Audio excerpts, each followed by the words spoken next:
welcome this evening to our regular meeting agenda, regular meeting of the City of Delray Oaks City Council. Tonight is Tuesday, September 28th, and it is 6 o'clock.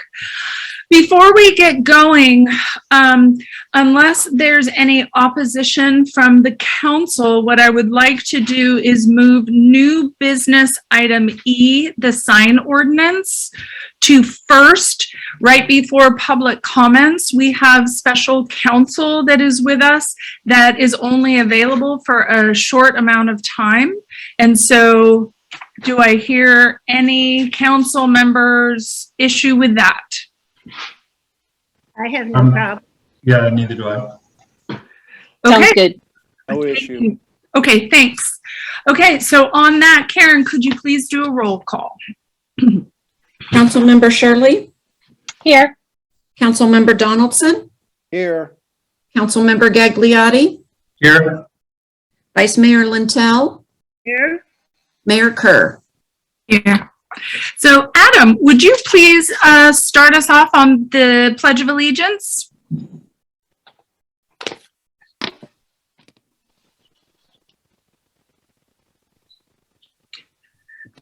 Adam? Hello. Yeah. All right. Sure. Yeah. I pledge allegiance. Sorry, I have noise in the background going on here. That's okay. Yeah.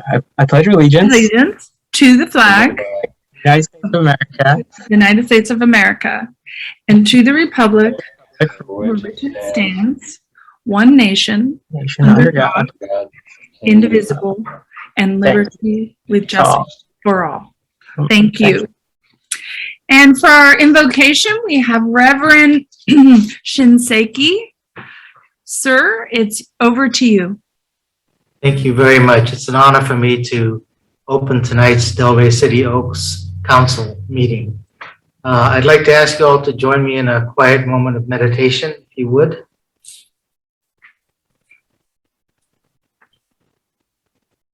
As the sun shines upon the earth, awakening into growth the seeds that lie dormant in the soil, may the light of wisdom shine into our minds and truly awaken us to our limitations. And by this insight, stir us to strive for a life of deeper understanding and enlightenment. May the light of compassion warm the innate humanity in our hearts, that we may truly appreciate and respect the intrinsic value and dignity of all human life. Though life is like a fleeting ripple in the eternal flow of time, it leaves its unique influence upon its surroundings. May the Delray Oaks City Council, who are gathered here with wisdom, vitalized by compassion, work ceaselessly for our community so that all may fulfill the true meaning of a life of peace and harmony. Thank you. Thank you very much, Reverend. Excuse me. So as I mentioned before, we're going to go ahead and start with the sign ordinance. Consider sign ordinance number 309. This is the first reading. For those of you that are unfamiliar, when we look at implementing an ordinance, it has to go through 2 readings. So this evening is the first. And what I'd like to do is turn this over to John to kick us off. All right. Thank you, Mayor. As you're all aware, this is something that has a lot of history. It's been going around for a while. There's about 1.5 years of different iterations of this going along. And then we have the committee that have done great work on this. And so with that, being the new guy here, I'm going to punt this to our planning commissioner, Gary Krieger, who was kind enough to chair that committee, and let him take the lead on this one. Thanks, Councilman. And I'll try to give you guys a quick recap here. So I know we got the council has some time limitations. So as Councilman Gagliotti said, this started in earnest for us after the council approved the last update about 1 year ago. There were some issues they wanted to look into further, and so they established a subcommittee. We had a couple hiccups along the way. Brown Act got into it, election got into it, people resigning got into it, but nonetheless, we kept plugging away at it, and we're back with it. And just some highlights. One of the big issues was we removed the temporary sign time limit, the 45 days that was in there before. We had some pretty robust discussions about First Amendment rights. We had a lot of discussions just about the practicality of how you actually enforce it. And really, the short answer is that there really is not a clean way to enforce it. And so now you've got a real inefficient use of the police department time and staff time trying to whack-a-mole with something that, really probably isn't that big a deal. So that was a big one. Was we just said, you can put a sign up, you can leave it up. And we see that all the time. A lot of people have signs up already, a lot, and they, for a variety of causes. And trying to make a distinction between a campaign sign, a political sign, and a world sign or something, it just gets really messy. It was the guidance you get from the legal side of it. We removed most of the abatement language, replaced it with just some simpler language about enforcement. The short answer there is the language in there is more geared towards flexibility and letting the police and the staff, in particular our police officers, have flexibility, stressing notification as opposed to just the unilateral action, taking signs, moving signs. So that was a big part of that. Again, trying to make it simpler for the enforcement for the people who actually have to go out and do this. So we tried to make that a little simpler. We added in accessory signs. That's like those little 1 foot square credit card signs you see. Along with that, I think there might have been something, there was a typo maybe in the package that was in the council at 17.50.050. You'll see there's a table there. You'll see the window sign, temporary 45 days. The right side's been scratched. The left side should have been scratched as well. All that was folded in up above into the box above it now into the Windows display. It's just a typo. It's fixed in the final copy that city attorney has handed to everyone. Another big thing was what we do with city property and easements. And as most of you know, our easements are a mess. We don't even know where they are. They're all over the place.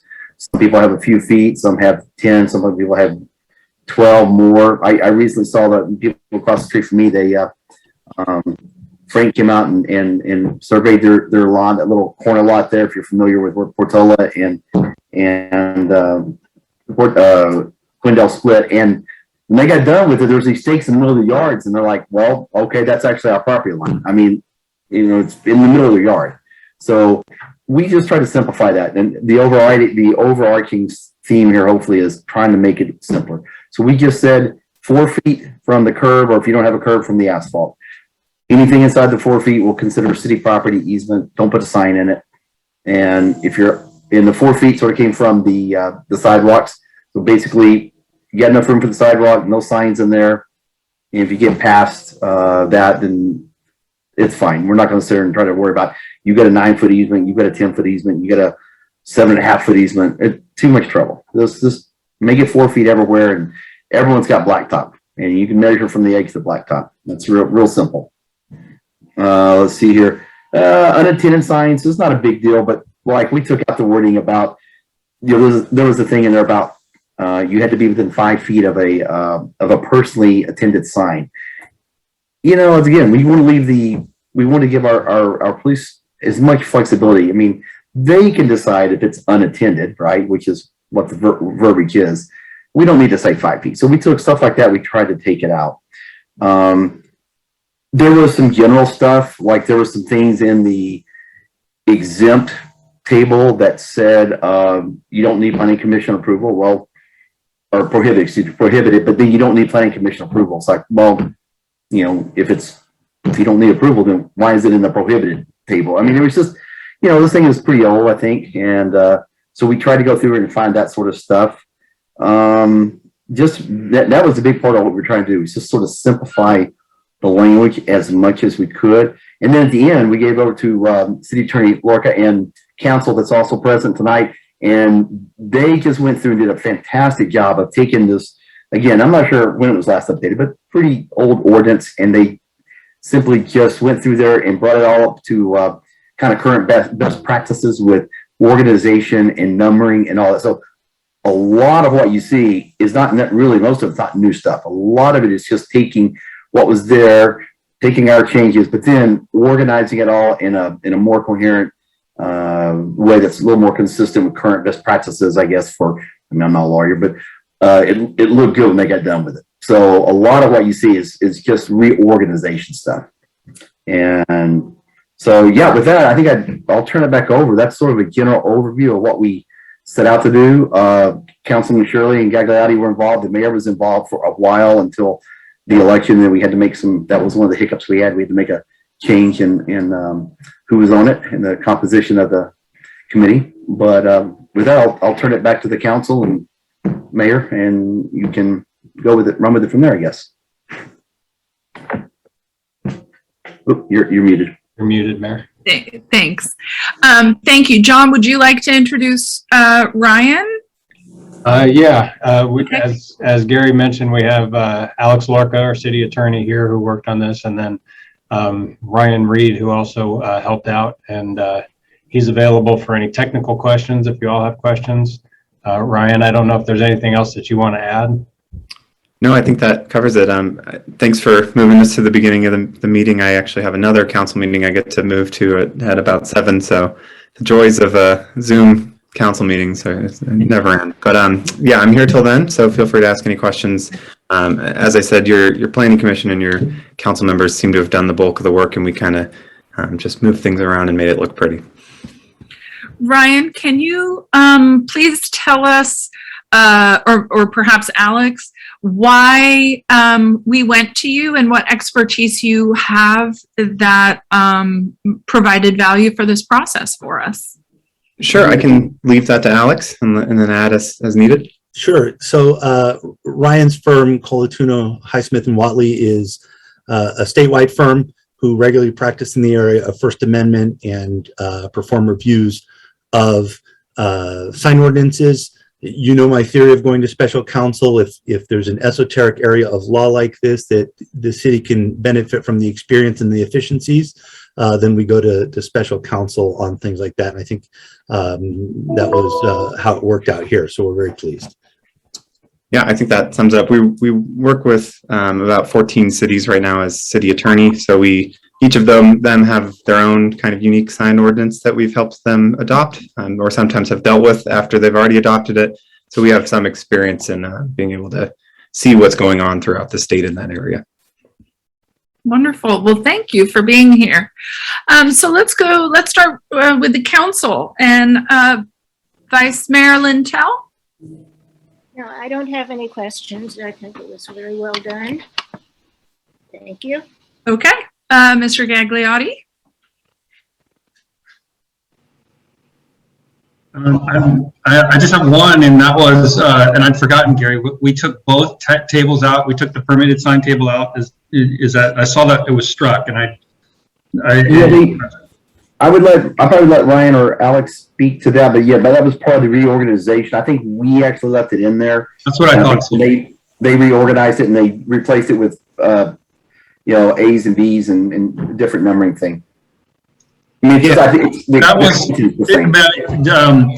but correct me if I'm wrong. I mean, I'll if I can through the chair, if I can speak directly to Gary. I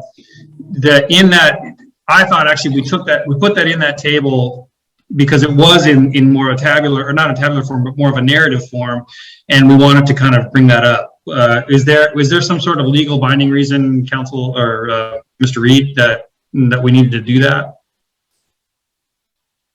No, it's not it was really just a formatting, and we had moved some things around within the table. So what was left was a very short table, basically. Okay. And so it just mostly to make it easier to read, in our opinion, moved it to the format it's in now.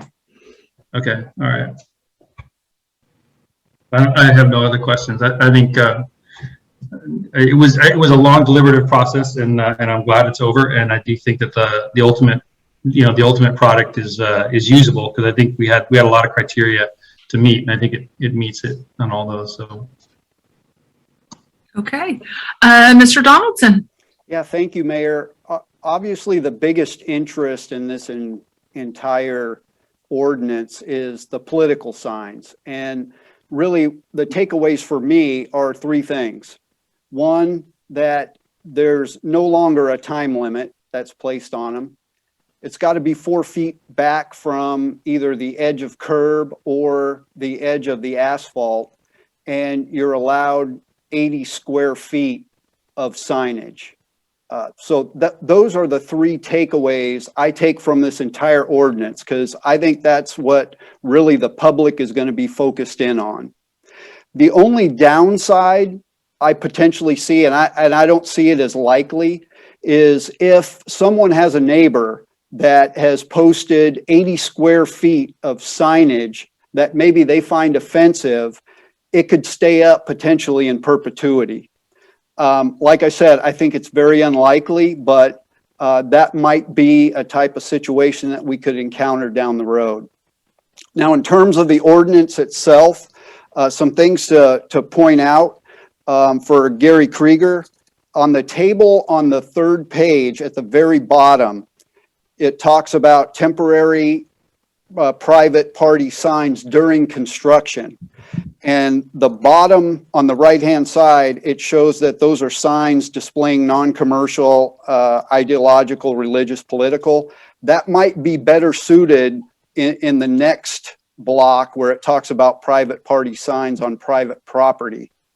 I'm not sure if that's where you wanted to put it, because it doesn't relate to construction. So that would be the first thing. And I'm not quite sure what you mean in the private party signs on private property, where it talks about any sign not visible from another lot of record. So maybe, yeah, I think that just means if no one can see it, it's like, the tree falls in the forest. I mean, if you got a sign somewhere and no one can see it, and you can't see it from the street, then I guess the point there is why even bother trying to regulate it? No one can see it. So I think that was the intent there. And I think that was probably, if I remember, I don't think we put that in. I think that was left over from the original one. Okay, thanks for that clarification. And then the only other thing is in paragraph 160, so it's towards the back. I think it's maybe the third to last page. The last line in that, it says the sign is consistent with the intent of this, and then it ends. I don't know if you planned on putting additional verbiage after that. And what you might want to do is tuck that up a little bit closer to the ending of paragraph B. Looks like you put a space in between there. Yeah, okay, that's, I'm sure, something we can take care of, and I don't have the final soft copy, but yeah, I'm sure we can fix that up. Gary, it looks like it just is intended to say intent of this chapter. So I think the word chapter was accidentally deleted along with some words at the end there. Okay, thanks. Okay, and those are my comments. Thank you. Thank you. Ms. Shirley? Thank you. I guess I just have one question. I'm going to address it to John Girton, because I had mentioned it to him. Did we insert back in the 4 feet rule? Because I actually didn't see that initially. We did, yeah. And Alex Okay. Alex has that correction. And this is, as the mayor mentioned, we do 2 readings. This is part of why we do 2 readings. Okay. I just want to make sure that was included. Thank you. Yep. And I just want to thank the sign committee. I want to thank Gary Krieger for leading us. John Gagliotti, I enjoyed working with you on this. Allison Kerr, thank you as well. And Mary Trexis as a resident, and Denise Wood as another planning commissioner. It was fun, maybe a stretch, but it was enjoyable, coming out with something productive. And so I think we're better off for it. And I want to thank you all for the work. So thank you. And Bill Roach got thrown at the end too. Oh, that's right, Bill. He came in for a save at the end. Right. Thank you, Right. Bill. Yes, thank you. I was going to read them at the end, but thank you. My only comment was about the 4 feet, and it looks like it's being addressed. I want to ask, once we come back, Scott suggested a movement of one article to another. Is that, can we do that and then it's still the first reading because we're not changing any content? You may. Okay. You may. Great. Yeah, so you can adopt the ordinance as presented, subject to the clarifications made on the record. Okay, great. So on that, let's go out to the public. Any public comments? Mr. Clark? You're muted. Every time he puts the timer up, where the little thing is, you have to click, moves. Hi. I have not read it. The only thing I heard of this that kind of went, what? Was Scott's thing that political signs can be kept up in perpetuity. And if I'm understanding that correctly, you mean I could still have a Ronald Reagan for president in my front yard at this date and time, and there's nothing to have that removed? That's kind of my concern. Mayor, would you like me to address that, or? No, let's keep going through public Okay. comment first. Any other public comment? Okay. Gary, if you'd like to answer that, that's up to you. Yeah, well, the short answer is yes. Just like my daughter still has her Bernie sticker on there from the 2 elections ago, and I've seen plenty of them that are even older. So think about those bumper stickers; they can stay up.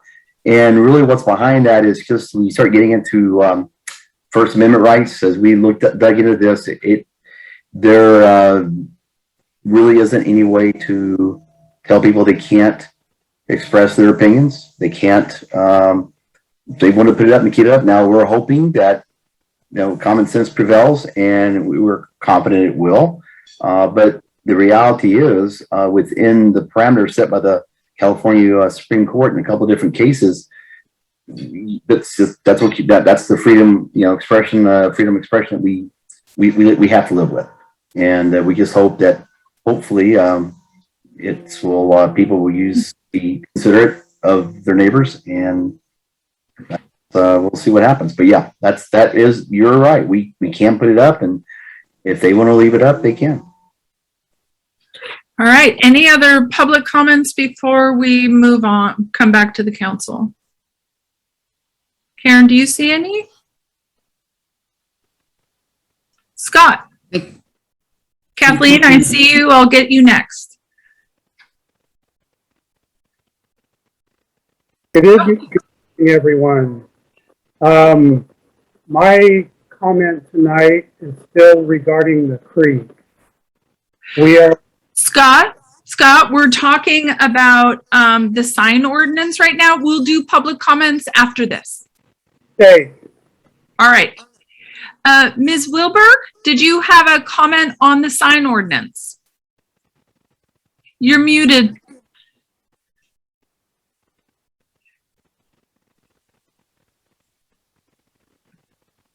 Apologize if I couldn't get on for a while. No worries, you're there. I'm just interested in the comment about the Reagan sign, and I would assume that the number of signs, you could have as many as you wanted as long as the total isn't 8 square feet.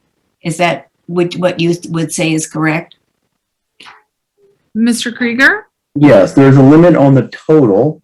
That's the 80. And there's also a limit on any one individual sign of 16 square feet. So it's a combination of both. There's not a limit on the number of signs. So I guess if you wanted to go out and get 81 foot square signs, I get that. But there's a total limit, and there's an individual sign limit. Okay, that makes sense. And those numbers just come straight from the California Supreme Court case that kind of was guiding a lot of this. Its numbers are straight from their ruling. Thank you. Any other public comment? All right, let's bring it back to the council. Ms. Lintel, any comments?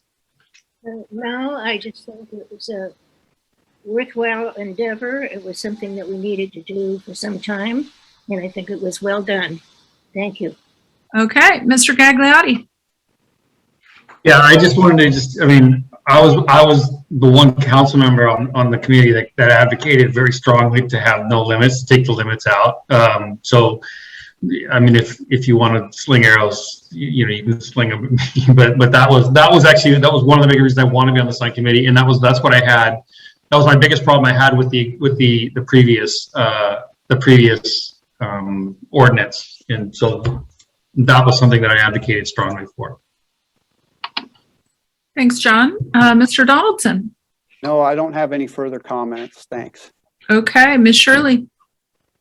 No further comments. In fact, can I move that we accept the ordinance with the said edits that were mentioned during this meeting? I second. All right. Point of order, do we make the motion for this one or after the second reading? I didn't understand that. Do we, Alex, is that? Make the Alex? motion, you make the motion to introduce the item, and then at the next council meeting, you'll make the motion to adopt it. Got it. This is the first read. Got it. Okay, I understand. And I believe, Kim, that was your motion? Yes, Okay. yeah. Great, okay. Karen, are you clear on that motion? Can I have it one more time? That we move forward with the current ordinance with the edits that were provided during this meeting. Thank you. And I second that, Karen. On that, can we please do a roll call vote? Councilmember Shirley, Aye. Councilmember Donaldson, Aye. Councilmember Gagliotti, Aye. Vice Mayor Lintel, Mayor Kerr. Aye. Okay, so it passes unanimously. Thank you to all of the committee and Mr. Reed for helping us out here, and Alex for walking through this with us. And like I mentioned earlier, this will be back again next month for the second reading before it becomes final. Okay, so now we're going to go back to the original agenda and go to public comments. This is general public comments dealing with matters subject to the jurisdiction of the city and the council that are not on the agenda. Anyone wishing to address the city council on matters not appearing on the agenda may do so now. The public may comment on any other matter listed on the agenda at that time the matter is being considered. There is a time limit of no more than 3 minutes per speaker. No action will be taken on matters brought up, and all comments will be referred to staff. So let's start with Mr. Morgan.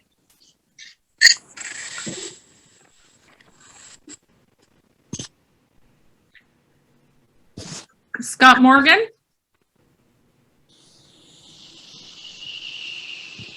You're good. Evening, everyone. Now I can talk about the creek, right? Yes. Okay, so I walk the park twice daily, and I don't want to say I told you so, but the creek is so overgrown. It's great that a committee went out and worked the edges of the creek and picked up trash and things like that. But what we need are people to go down into the creek and physically remove branches, weeds, watercress, anything that's in the water. I'm used to seeing ducks in the creek, and the way the creek is overgrown right now, we're denying them habitat. You can't even tell there's water in the creek because it's so overgrown. I have a city easement that runs through my property. It's a sewer pipe, and it is in the creek bed. And what happens is all this stuff upstream of me, when it rains, it comes down and it creates a giant wad of branches, overgrown brush, and it wedges in there. Then it backs up and erodes my property. So I'm trying to get that taken care of before it rains again. The rest of the creek, we have trees growing up through it. and a lot of dead branches and whatnot. And that's all going to catch debris and create the natural flow of the creek. So this is my third time addressing the creek, and I would appreciate it if someone from the city could reach out to me and tell me why we are not maintaining the creek. It's a viable concern. It's stressing me out, and I would like to see something done. So it's great people went alongside the creek and picked up trash, but like what I'm saying, we need to get down into the creek, in the water, and get all that stuff out of there so it doesn't flood. It won't wedge up against the pipe in my property. So let's see what we can do, and thank you for your time. Thanks, Scott. Ms. Rivera. Hello, can you hear me? Mhm. Yes, Honorable Mayor, council members, and staff. My name is Kathy Rivera, and I am a homeowner and resident in Seaside. I come to you tonight to comment at your meeting because you are being compelled by some of your Delray Oaks residents to reconsider your approval of the Fortag project segment that is planned to go through portions of Delray Oaks. I understand that you are answerable first and foremost to the Delray Oaks voters who elected you. But the Fortag project is not just a Delray Oaks project. It is a regional transportation project that will benefit all of the communities surrounding you. I have already voted with the majority to fund this project through passage of Measure X. I have followed the development of the project since 2015 with increasing excitement as it has come into the arrival where it is now. Please do not let Delray Oaks be the place where a visionary and beneficial project for our region went to die. Thank you so much for your attention. Thank you, Kathy. Ms. Borges? Mrs. Borges? You're muted. There you go. Hi. Well, I'm actually going to just simply say I am a Delray Oaks resident, and I appreciate Kathy's opinion being in Seaside. However, being here, I'm opposed to the Fortag tunnel and having access throughout the city. I actually was really excited at one point that Delray Oaks, early in its infancy, wanted to wall off to Seaside and not have all of the traffic that we currently experience with people cutting through in their cars, driving down Carlton at fast rates. We've already had issues with speed. And I'm right off Canyon Del Rey. I can see the police station, and I already see plenty of transients walking along 218, littering, leaving trash, using it as a commuter to go to and from wherever they're sleeping on the side of the road. Again, my last name, Borges, does hold meaning in Seaside as well, since my family is acting chief of police. And I can tell you the homeless situation and the transient situation is not getting any better. It's getting worse. And it's going to be a thoroughfare to have people that are drug addicts and homeless people camping out in our bushes and our trees and our parks, using the lavatory down in the park where my daughter wants to play, and trucking it through our city. I want nothing to do with it. And I'm completely opposed to it because this is a place that I want to raise my family. We've been here since the 50s. And I don't want to have a thoroughfare between Seaside and what you're already seeing at Laguna Grande Park and all along Highway 1 with these campsites and these access points to just make Delray Oaks the hub of all of this disaster that we're trying to so desperately keep out of our city to maintain the cleanliness and the safety of our town. So I am 100% against it. And if Ms. Rivera would prefer to have the trail dump off at her house and she can shuttle people down somewhere else, then I will be there at the meeting to vote for that. But and they're not coming through my backyard. No. Okay, thank you. It says Borland PC, but I know it's Karen Harris. You're muted.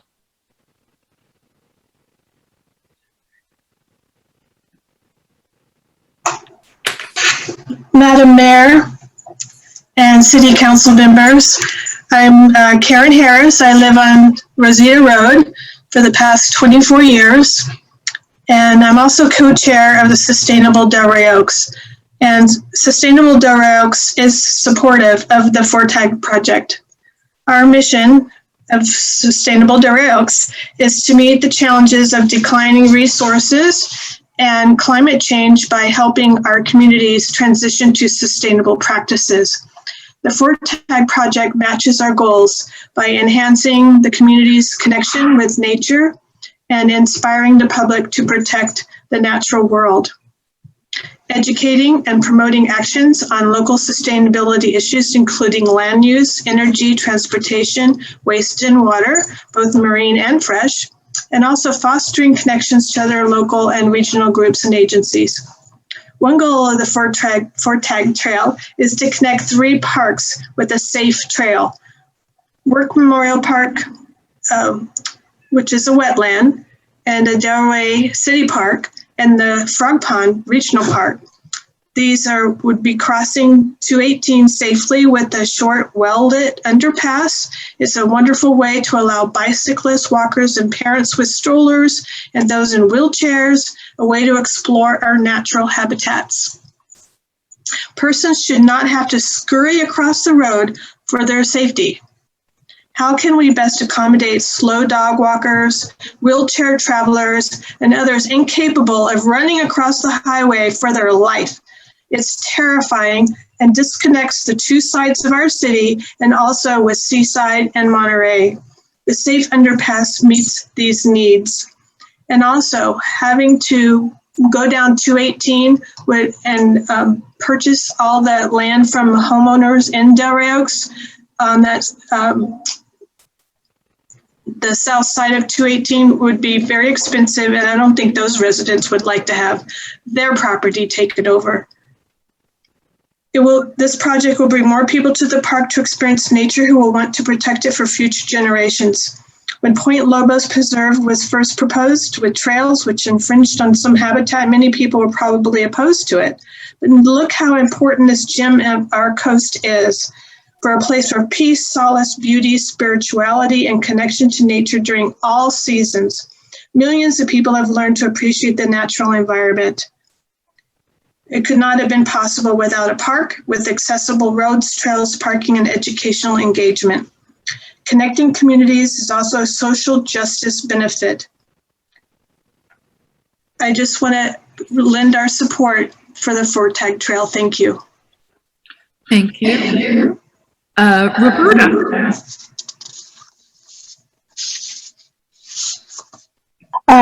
Good evening, everyone. Can you hear me? Yes. Great. First of all, I'd like to point out that Point Lobos used to actually be a pretty big business hub for commercial fishing and whaling, which has since been rewilded to be what it is today. But my comment, there's a flashy flyer included in the agenda packet on page 259. It's in favor of Delray Oaks portion of FORTAG as it's currently routed. Just after it is a pro FORTAG email forwarded from the mayor to the city clerk to include in the agenda packet. People shouldn't diminish or take for granted things like the ability to exercise our constitutionally protected rights to free speech or participation in an initiative process just because we disagree with what they have to say. We're not simply a vocal minority. Is this email author even a resident of Delray Oaks? Has the same care been taken to forward any of my neighbors' emails who write in opposition of the current proposed route to be included in the agenda packets? For the record, and for the FORTAG proponents in the back who conveniently leave this out when they call names and attempt to invalidate absolutely legitimate concerns and questions left unanswered by the city, I do not oppose the FORTAG project as a whole. I oppose the project portion that will affect my neighborhood, city, and the Frog Pond Preserve. Frog Pond habitat is habitat, even if it is the result of rewilding. From a prior city manager report, our public works employee and police department continue to deal with a homeless encampment on our former Fort Ord property, citing exposure to hazards such as dog bites, armed individuals, removal of unsanitary materials, and drug paraphernalia. The truth is, the fate of this massive FORTAG project does not rest with Delray Oaks, as they'd like you to believe. I've been searching for a good word or term to describe what's happened with this path of privilege, and I came across such a term in an article about land development. Bureaucratic momentum. When an agency has not only expressed its inclination to favor a project, but has increased the political stakes by publicly defending it over objections, putting its official weight behind it, devoting substantial public resources to it, and announcing a detailed agreement to move forward with it, the agency will not be easily deterred from taking whatever steps remain toward the project's final approval. It seems impossible to be heard or affect change when, as a mere citizen, you find yourself outfunded, outmanned, and politically interconnected to even get a seat at the table. It seems there was enough bureaucratic momentum by the time the citizens were finally invited to a public forum in 2019 that any alternatives were not going to get serious consideration. Now, to continue the momentum, the greenwash propaganda is disseminating dismissive statements, biased articles, name-calling from people who don't live in DRO are surfacing, neighbors are lobbing insults at fellow neighbors, pro-FORTAG flyers are included in the city council agenda packets. I urge you, our city council members, to stand up for us, your citizens, to interrupt the momentum, put the brakes on this project, and carefully consider our city's future. There is no need and no rush to start this regional project in Delray Oaks. Thank you.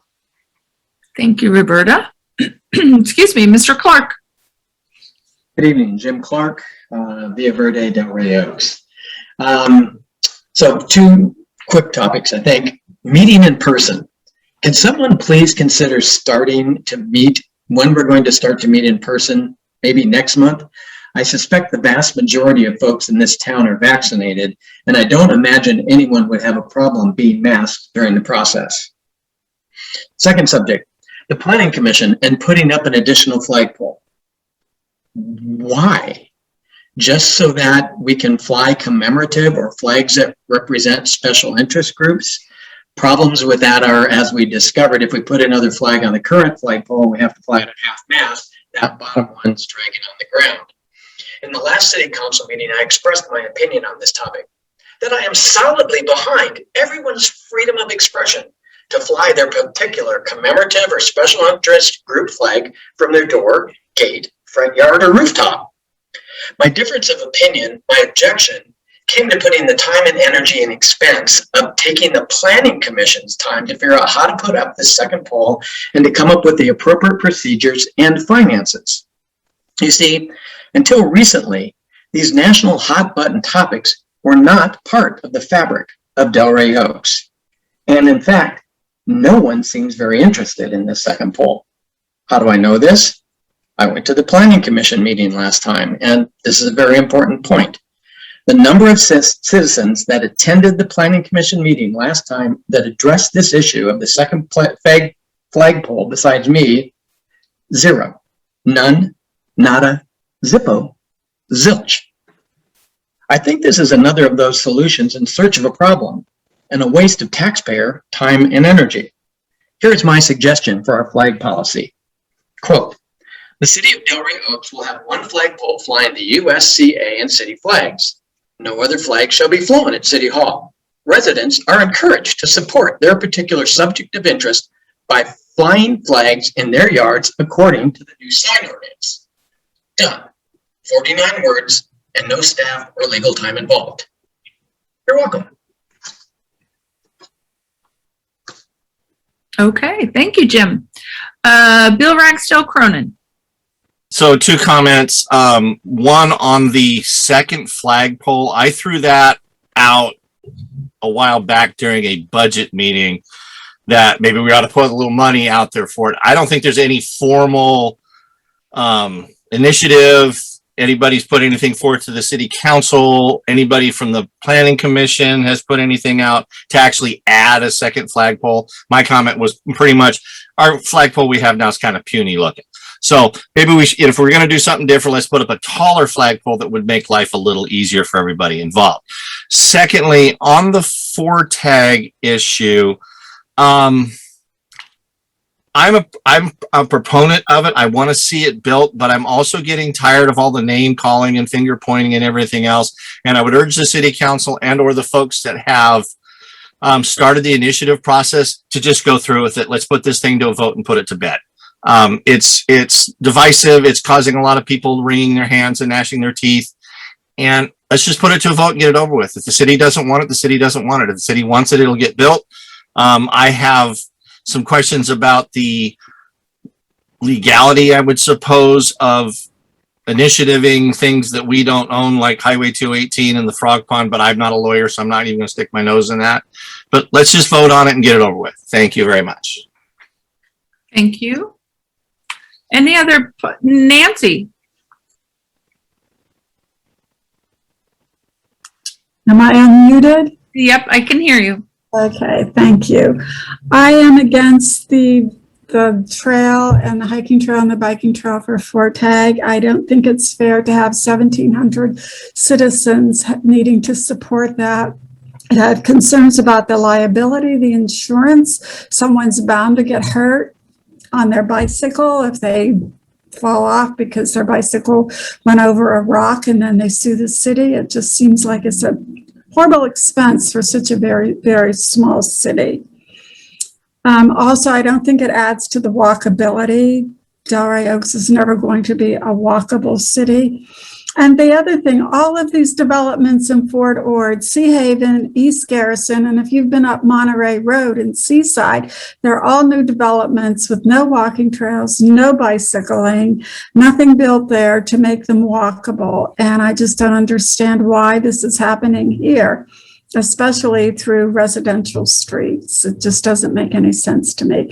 And I am thoroughly against it. And I'd like to have the answer about the liability and the maintenance, where that funding is coming from. And that's really, and I'm also in favor of cleaning up the creek and the trees through the park on the side there. The ivy's growing up the trees and it will choke them. And I think we have a tree person in the city and that should probably be addressed. That's all I have to say. Thank you so much. Thank you. Any other? Kathleen? May I speak again? Yes. I'm not muted, I think. You are not muted. Okay. I would like to just express that I think even though this has been going on a long time, as someone brought up, it wasn't until 2019 that I heard anything about the Fort Tag Rec Trail project. And I feel that despite that hours of presentation have been done, we don't really know enough about what actually they want to do. I would like to know who proposed this originally, names and dates, and where this desire comes from, and what the proposal is. I think tying the rec trails together is a really good idea, but as you look at the maps of our communities on the peninsula here, there are so many simpler, less costly, less invasive, less complicated ways to do it than building tunnels and ladders and boardwalks for the Frog Pond. And I just think so much more needs to be looked into, and I would like to see that happen. I think the SR 28 presentation, though it was thorough, it just felt like almost, I don't know, like a red herring or something that someone spent a lot of time on, when there are so many other avenues that may include part of Delray Oaks or may not, that don't involve all of this complication.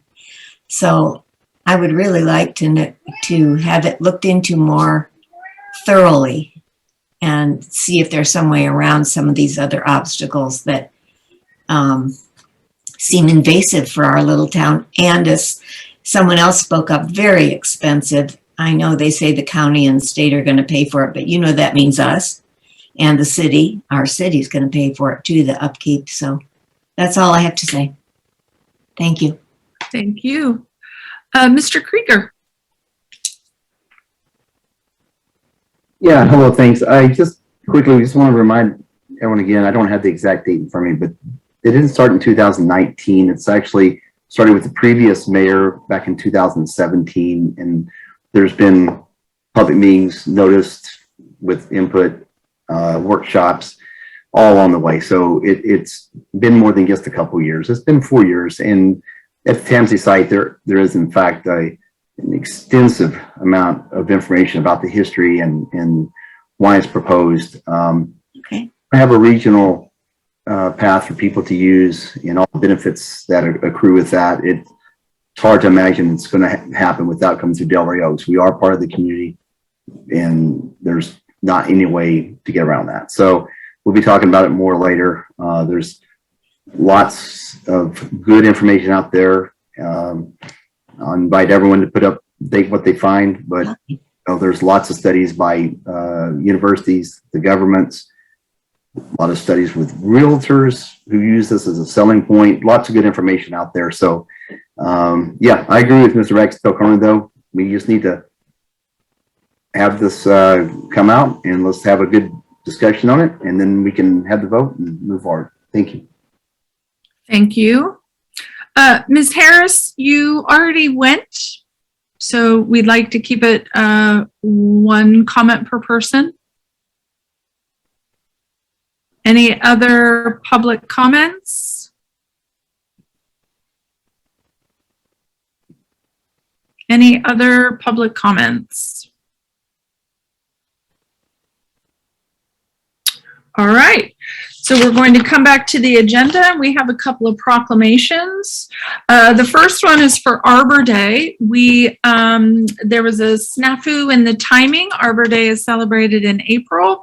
We actually combined that with Earth Day for an event at the Butterfly Garden, but we did not do the proclamation during the April event. So the City of Delray Oaks City Council hereby celebrates Arbor Day 2021, whereas in 1872, J. Sterling Morton proposed to the Nebraska Board of Agriculture that a special day be set aside for the planting of trees, and whereas the holiday named Arbor Day was first observed with the planting of more than 1 million trees in Nebraska, and whereas Arbor Day is now observed throughout the nation and the world, and the trees can reduce the erosion of our precious topsoil by wind and water, cutting heat and cooling costs, moderate the temperature, clean the air, produce life-giving oxygen, and provide habitat for wildlife.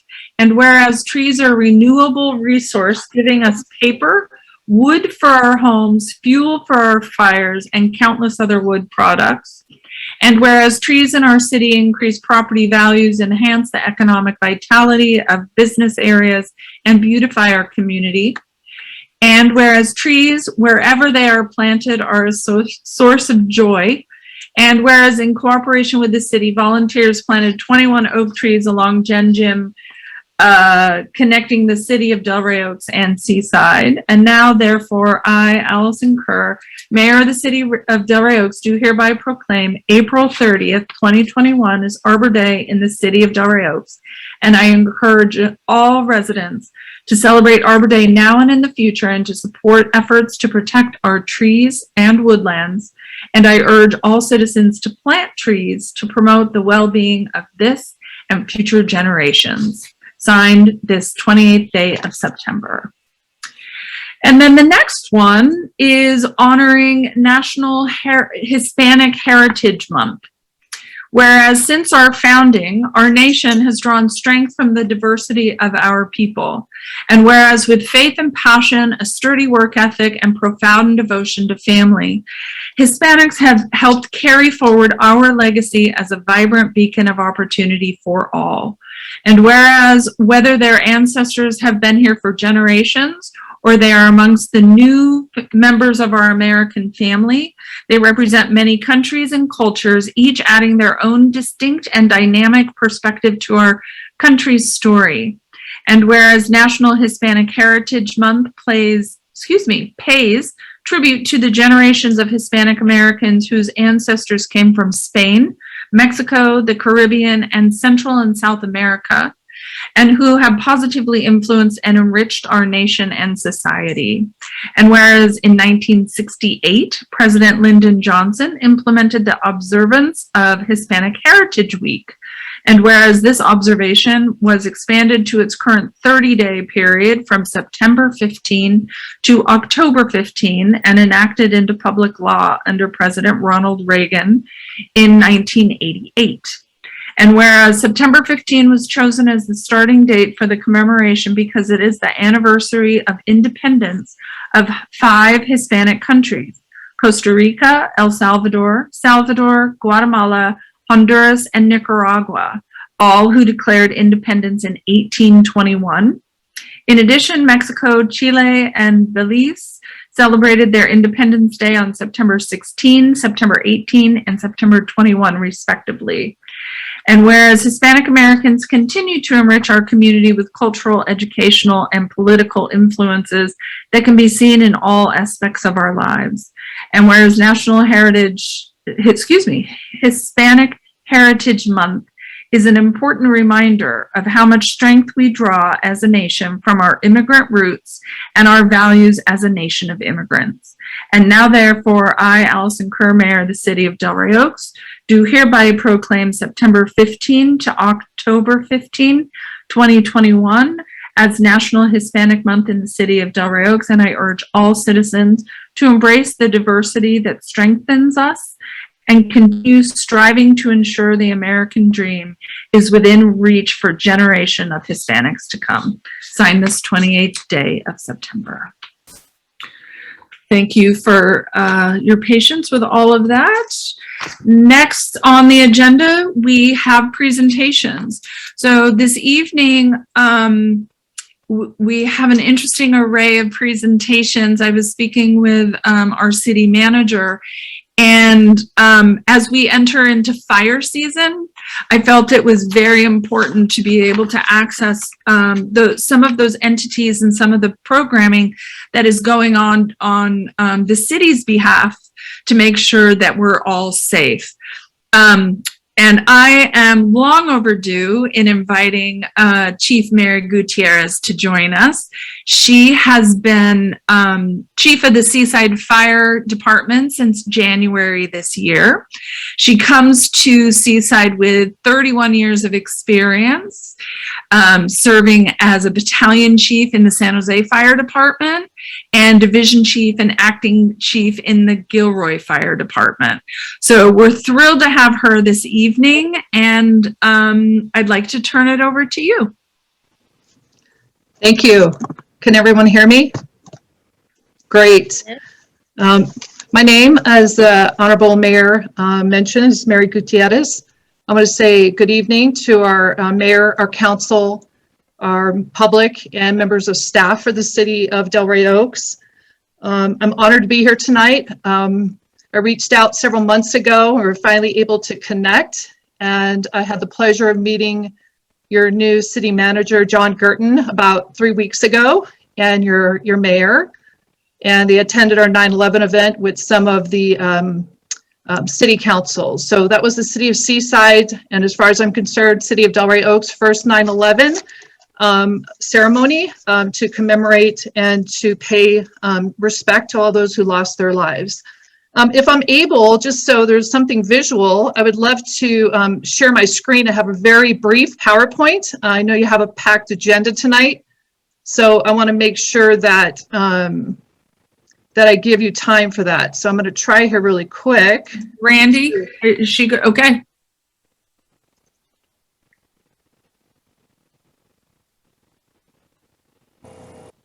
So I just wanted to be able to give you a brief overview as we're moving out of wildland season. As we know, our wildland season is pretty much 365 days a year in the Monterey County, where it's a lot more temperate climate. We run into a lot less vegetation fires is what we call it. But let me go ahead and move through this. So just a picture of me. I use it for a lot of presentations. Having served for close to 32 years now, I realize my mission in serving the public is not complete. And I'm excited that I also get to serve the city of Delray Oaks. So One of the things I wanted to give the city council and the community an update on is a Fire Station 2 location. I spent the last 8 months since I was hired. One of my main projects was to work with Citygate Associates to determine a location for a second fire station in the city of Seaside, which would also serve our mutual aid partners in Marina, Monterey, and Delray Oaks, adding additional firefighters and a station. So after an extensive study with Citygate, mapping and determining response times, the primary site that came up was First and Giggling, which is in the northern part of Seaside. It would help to continue to serve in the growth as they build up the main campus and campus town out there. And again, it would add an additional engine company, so we'd have 2 engines in a truck to be able to serve all of our communities. So for those that aren't aware, and I popped myself in that picture, we do have an engine and truck every single day responding to both communities and our mutual aid partners. 6 firefighters working a day, 1 division chief, myself. I was able to hire an administrative assistant. I did not have one when I first got hired, and realized quite quickly how important that is to have that extra help. I don't have a full-time fire marshal, but I've also been allocated a part-time fire marshal this coming fiscal year. So I'm in the process of hiring a fire marshal. Right now, Division Chief Blaha is an incredible fire marshal for both cities, but he's doing multiple roles. So we want to make sure that we have a fire marshal that's committed to fire prevention and plan checks. Also, we have 12 reserve firefighters, and I'm just in the process of hiring 6 additional reserve firefighters. Some of the programs and services that we have for our community and yours, we're all hazard. I'd like to highlight that we're a regional type 1 state Office of Emergency Service. We have a hazmat team, and we're one of 11 in the state. So we're really proud that a city that has 1 fire station has a state OES fire engine. And we actually responded to Seaside this morning to a report of, unfortunately, a methamphetamine drug lab. So our firefighters are out there mitigating the scene. So we respond county-wide and statewide, if requested, to mitigate hazardous materials events. Also, 1 station, we have a drone program that we manage.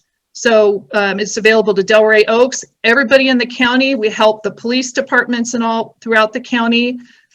We help at wildland responses. We help at water rescues to get our drone up there to try to find folks that need to be rescued. We have 24 firefighter EMTs, so we're basic life support. We're not paramedics in the county, but we offer an incredible level of emergency medical BLS support. We are trained to vaccinate. Our firefighters early on in the pandemic became trained to vaccinate. Each of our firefighters have vaccinated hundreds of community members that go beyond the city of Seaside. And we set up all the vaccine clinics. We have a type 3 wildland engine, which goes off-road to help serve both communities. We have fire prevention, public education, and emergency preparedness. I wanted to be able to give you a little vaccine update. And it says Seaside, mainly because I give an update to our council. Every 2 weeks, I give a thorough update. But Delray Oaks, Marina, Sand City, and parts of Monterey and Marina, we're all in 93955. We're all in that same area code. So we're at 20,887 vaccinated, or 75%. And what I'm seeing is we're tracking at 1% per week increase in vaccinations within our area code. And if you look at Monterey County, they're at 81%. So we're still tracking a little bit behind the county, but we work very hard within our city to provide education. We have a community vaccine action team. We meet monthly with community members throughout the county to try to educate, determine hesitancy, and figure out how we can provide services to all the communities in our area. I just wanted to let you know, and I try to send this over to your city manager when I have the flyers. We have some standing vaccine clinics for anybody that's interested. The Visiting Nurses Association and Hospice, they've been working with us for the last 6 months, and we have a standing clinic. We'll have one on October 11th. They give Moderna and J&J, and we also do free COVID testing. So all the vaccine in our community is free, and the COVID testing is a rapid test. And I did it last week, and it was nice to just have a quick turnaround within about a minute. And also, the visiting nurses are doing the additional dose. So if you're immunocompromised, have cancer, you're available to get that additional dose with a doctor's note. And then our other clinic, which is we've been working with public health to serve all the communities, is a Pfizer and Johnson & Johnson. So we have standing clinics for 6 weeks coming up, starting October 12th. And you can get Pfizer, and they're also doing booster shots. So if you go to myturn.ca.gov, you can sign up for a booster if you're eligible if you're 18 and older and you meet certain criteria. And I actually signed up for one for October 20th, being a first responder. And they're also giving additional doses out, and that's different. That's for immunocompromised. So I know it's a lot of information, but I just wanted to share with you an overview. I also want to let you know we are here for the city. If you have fire prevention concerns, permitting concerns, any kind of concerns. And I also wanted to invite you, we have an open house, the fire department, which is your fire department, on October 2nd. And I just sent an email this morning to our communications specialist, Ernesto. So he's going to forward a flyer to all city council and staff in Delray Oaks, but it'll be fun. We're going to do a live burn demonstration, auto extrication, a lot of education in the community for children and for adults. And that'll be from 10:30 to 2:30. So we missed it last year because of the pandemic. But I'm looking forward to, as a chief, is spending the full day out there with our community and being available. And we're also giving free flu shots. So thank you. And I'm here for any questions. Thank you. I'm glad that you mentioned that you're our fire folks. So everybody on the call, if you are not aware, if you call in an emergency and a fire truck comes to you, it is Chief Gutierrez's team, and the city of Seaside provides those services for us. So, and then I just want to do one last pitch for the open house. I have gone to those in the past, and they are a lot of fun. So, watching little buildings burn and everybody come, and I have been able to hold a fire hose and everything at that time. So, highly recommend it. On that note, any council questions? Pat? Yes, welcome, Chief Mary, and thank you so much for being here.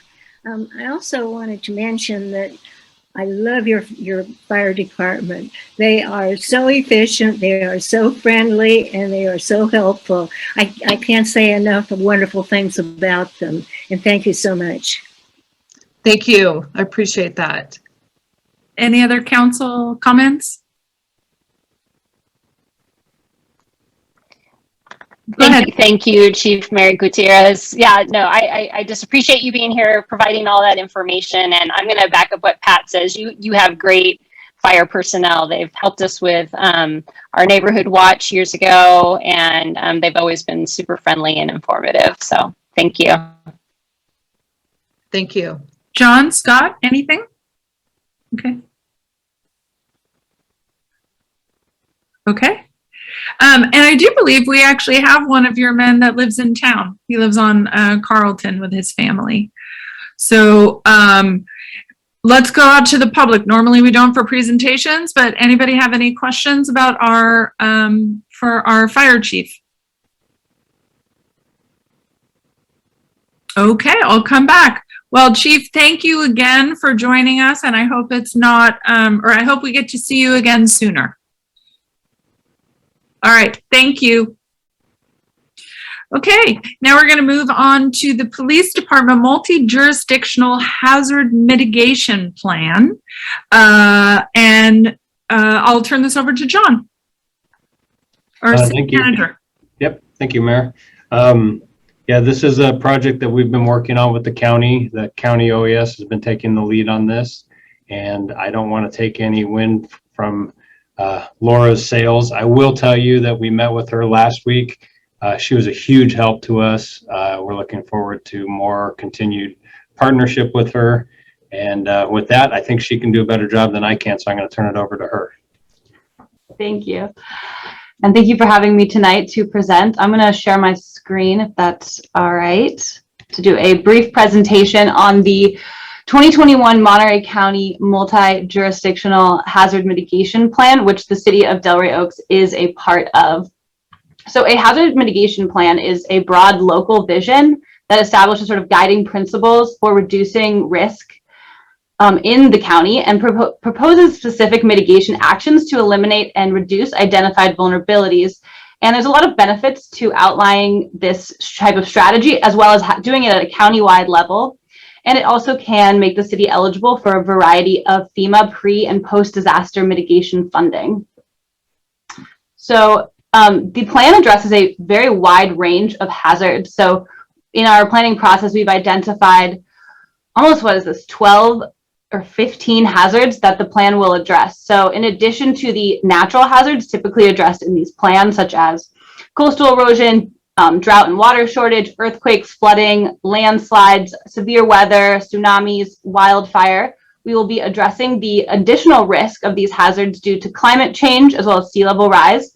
And we will also be looking at public health hazards, technological hazards, and human caused hazards. So it's a really robust list looking at how we can reduce risk in the county to these hazards.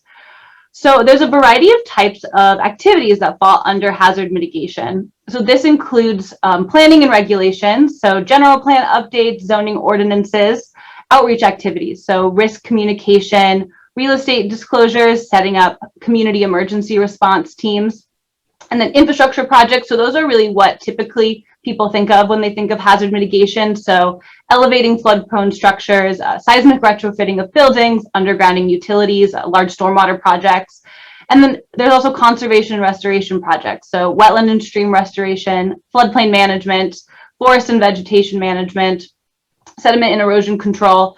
So once we've looked at all of those hazards I listed previously, we look at how we can use these different types of activities to reduce risk in your community.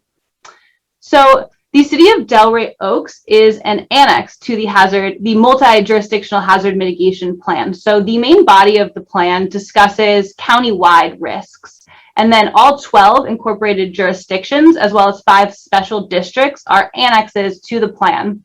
So in the City of Delray Oaks annex, it'll look at your unique community profile, unique land use and development trends in your city, and then do a very specific risk assessment of the assets and community members who are at risk in the City of Delray Oaks, and then propose specific mitigation strategies for the city. So currently we are in the middle of our planning process, which is the most important part of the creation of this plan, is really creating that community vision and understanding what all jurisdictions in the county want and the community here in Monterey County. So we are concluding in the near future our community outreach process, and we will have the plan available for public review at the beginning of 2022. It will then go to Cal OES and FEMA for review and approval. And then it will come back to the City of Delray Oaks board here for adoption post approval by Cal OES and FEMA. And as I said, the planning process is really one of the most important elements of this plan, and the community involvement is critical to understanding what the vision for risk reduction here is in the county. So we have available information on the plan update on the Monterey County OES website. There's also a public survey available there for anyone to take about the risks and hazards. And then once the plan is available for public review in January, we encourage everyone to submit public comment on the plan. And that is all I have in general, kind of as an overview of the plan.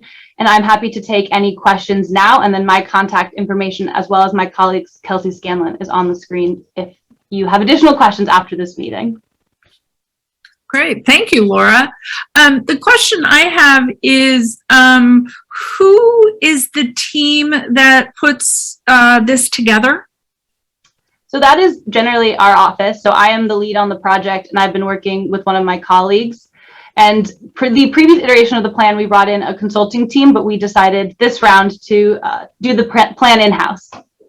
Okay, and so is anyone from the city, I mean, do you reach out to John and he's your point of contact for dates and activities? Yeah, so Chief Hoyne is the point of contact for Delray Oaks on our steering committee, which guides sort of the creation of the main body of the plan. And then John and Chief Hoyne are also members of the Delray Oaks planning team, which is a smaller team than our full countywide steering committee. And then I met with them last week to discuss, as well as Chief Nava from Seaside Fire, to discuss the Delray Oaks specific annex. Great, thank you.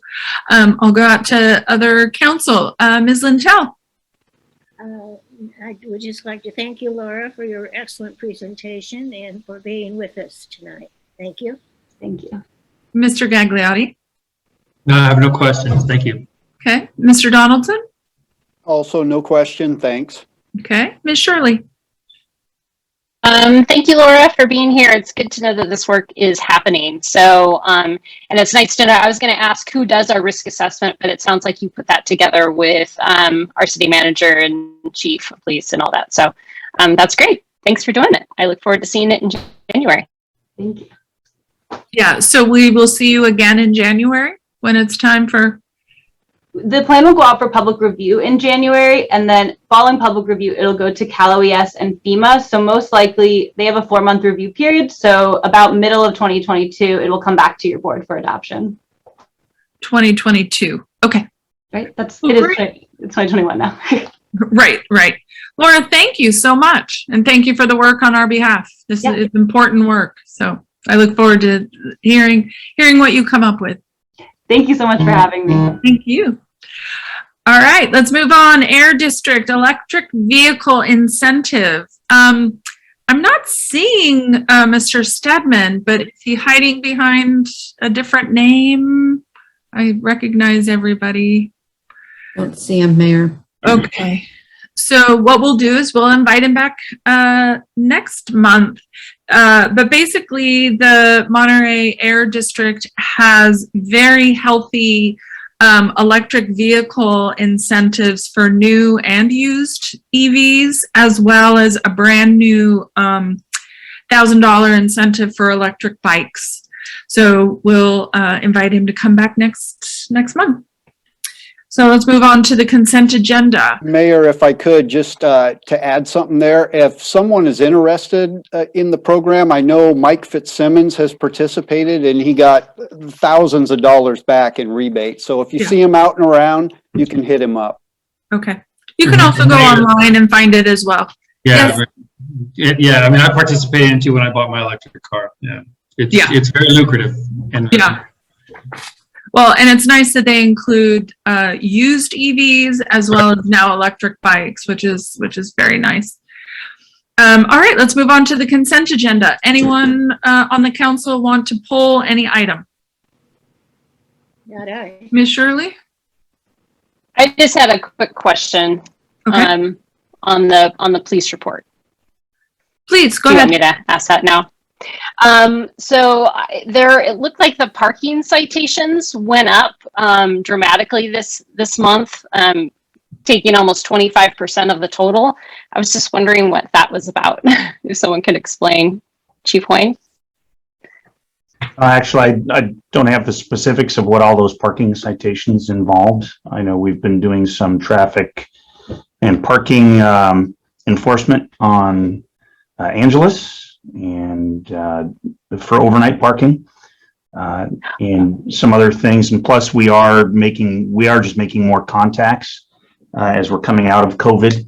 We kind of put a halt to mass traffic enforcement and only as necessary for everyone's safety, but we're coming out of that and having more public interaction and more enforcement activity. I can certainly get the specifics offline and get with you and let you know. That'd be great. Anyone else on the council want to pull something? Seeing none, anyone in the public want to pull any item off of the consent agenda?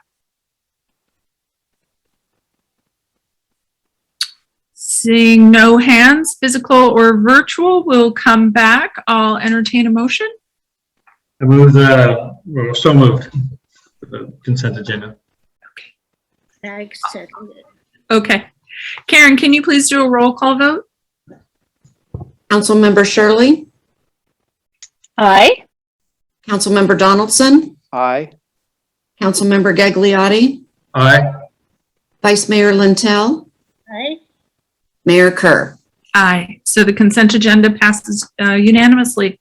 We have no old business this evening and new business, number A, or letter A. Consider Resolution 2021-25, AB 361 Brown Act. I'd like to turn it over to our city manager. Right. Thank you, Mayor. This is kind of the next step in us addressing the COVID pandemic as we're going forward and how we're going to continue to hold meetings safely. You'll all recall when we first went to this kind of online format and video teleconferencing for meetings, the governor issued an executive order to allow that to occur under certain guidelines that were different than what was codified in the Brown Act. That executive order is due to expire this Friday on the 30th. So as a result, the legislature passed this AB 361 and the governor signed that and put that into, adopted that into action. That was to take effect immediately, which means it would have taken effect last week. So he issued another executive order delaying the enactment of this until October 1st so that we could all have some time to adjust and get some things done. So this is one of those things that we have to do in order to keep this format. So it's passing this resolution that's recommended. It's generally the same as what we've been working under. The differences being that we have to come back every 30 days and have the same findings. So generally speaking, we still have to be under a state issued state of emergency. And then state or local officials have to have imposed or recommended measures for social distancing, which we still have in the county.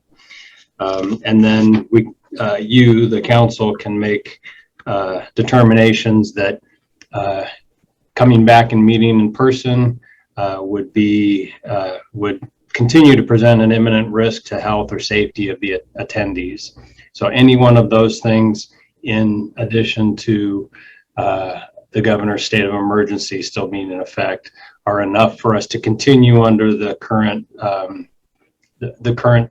guidelines that deviate a bit from Brown Act so that we can continue to hold these virtual meetings.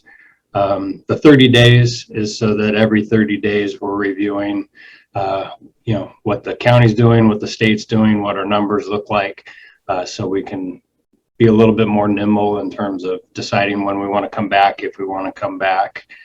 So you all be making that determination. We'll be making a recommendation. You all be making that determination at each of the next meetings now going forward. And then we'll just continue continue along that path. I think the plan for this going forward is we'll put these on consent as long as we think that it makes sense that we're going forward. Obviously, it can be pulled for discussion or pulled to be changed, but just in the interest of time, rather than giving full-blown presentations each time, we'll do it on consent. And so with that, I'm available for any questions. Alex is also available for technical legal questions. Great, thank you. Let's start with Ms. Lintel. No questions, thank you. Okay. Mr. Gagliotti. None. Mr. Donaldson. Yeah, I don't have any questions. I think it's pretty straightforward. But I attended the Monterey One Water meeting last night, and I actually went to their boardroom, and half the board was there and the other half participated along with the public in a Zoom format. And it went very, very smoothly. And I think maybe we need to start moving in that direction. I realize based on what the city manager is saying that every month we get to review that, but that's the direction I would like to go. I mean, I think we need to start moving towards in-person, particularly if our infection rates are low. And I guess that's a question I have is, does anybody have data specific to Delray Oaks that shows, you know, number of cases or infection rates or anything like that? From what I understand, we are clumped in with as 93940. I have not seen any city specific. And what do those rates look like? I haven't looked at them lately, but I'm sure John can get you those numbers. Yeah, Okay, I can get those tonight. Yeah. Or I can look them up if there's some place to find them. But my point is, if the infection rates are low, the vaccination rates are high, that's even more justification to kind of move towards that direction. And those are my comments. Thanks. Okay, Ms. Shirley. I'm glad we're talking about this. I do have some concern about going in person just because we do still have a vulnerable population in our children who are not able to be vaccinated, and I want to keep them in school. And so I know that rates are low, and that's great. I've also attended the Waste Management District meetings in a mask. It's okay. It's not super comfortable. So I guess, I tend to want to say that I think we should just maintain a conservative approach, and I'm happy we'll be able to address this every month. So thanks. Thanks. I agree with everyone. My preference is always about safety.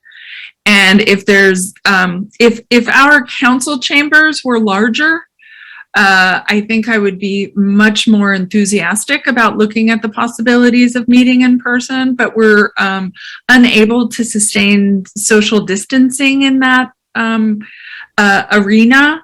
And so I too want to just make sure that if and when we do that, we do it really well and very safe. And as the mayor who runs the meetings, I've been watching people doing dual meetings, and I'm glad Monterey One has it down. I think there would be some learning, a learning curve in it. So, but on that, this Brown Act, the AB 360, thus far I'm all for it. I mean, it makes sense that we continue to discuss this. So let's go out to the public. Any comments on AB 360 and the Brown Act? Mr. Ragsdale Cronin. So just a couple of quick comments. Before we do, I think before we do any in-person meetings at the existing city hall, we should have the HVAC and ventilation evaluated and see if we're getting even close to the required air changes per hour for public meetings. I know there's a set of statistics out there for COVID and for non-COVID on that. And secondly, I got to be honest with you, I've been going to the Zoom meetings now fairly regularly, and I'm seeing anywhere from 20 to 40 people online for any given meeting now, which my experience down at City Hall, unless it was a real hotbed topic, weren't that many. Currently, there's 19 right now online with us, including City Council and staff. We get a lot more participation on the Zoom side of things. So there's a benefit to it. Yes, I like in-person meetings. I think they're important, but they need to be done safely. I work at a school. We spent a great deal of time and effort to get ventilation standards up to par. So I would strongly suggest that the city look into that prior to scheduling any meetings at City Hall. That's it. Have a great evening. Thanks, Bill. Could you forward those, the numbers to Mr. Girton? Sure, can do. So if there's some regulation about open meetings, it would be helpful for us to have. I will find it for you. Okay, thank you. Any other public comments? Seeing none, I'll come back to the council. Any last comments? Ms. Lintel?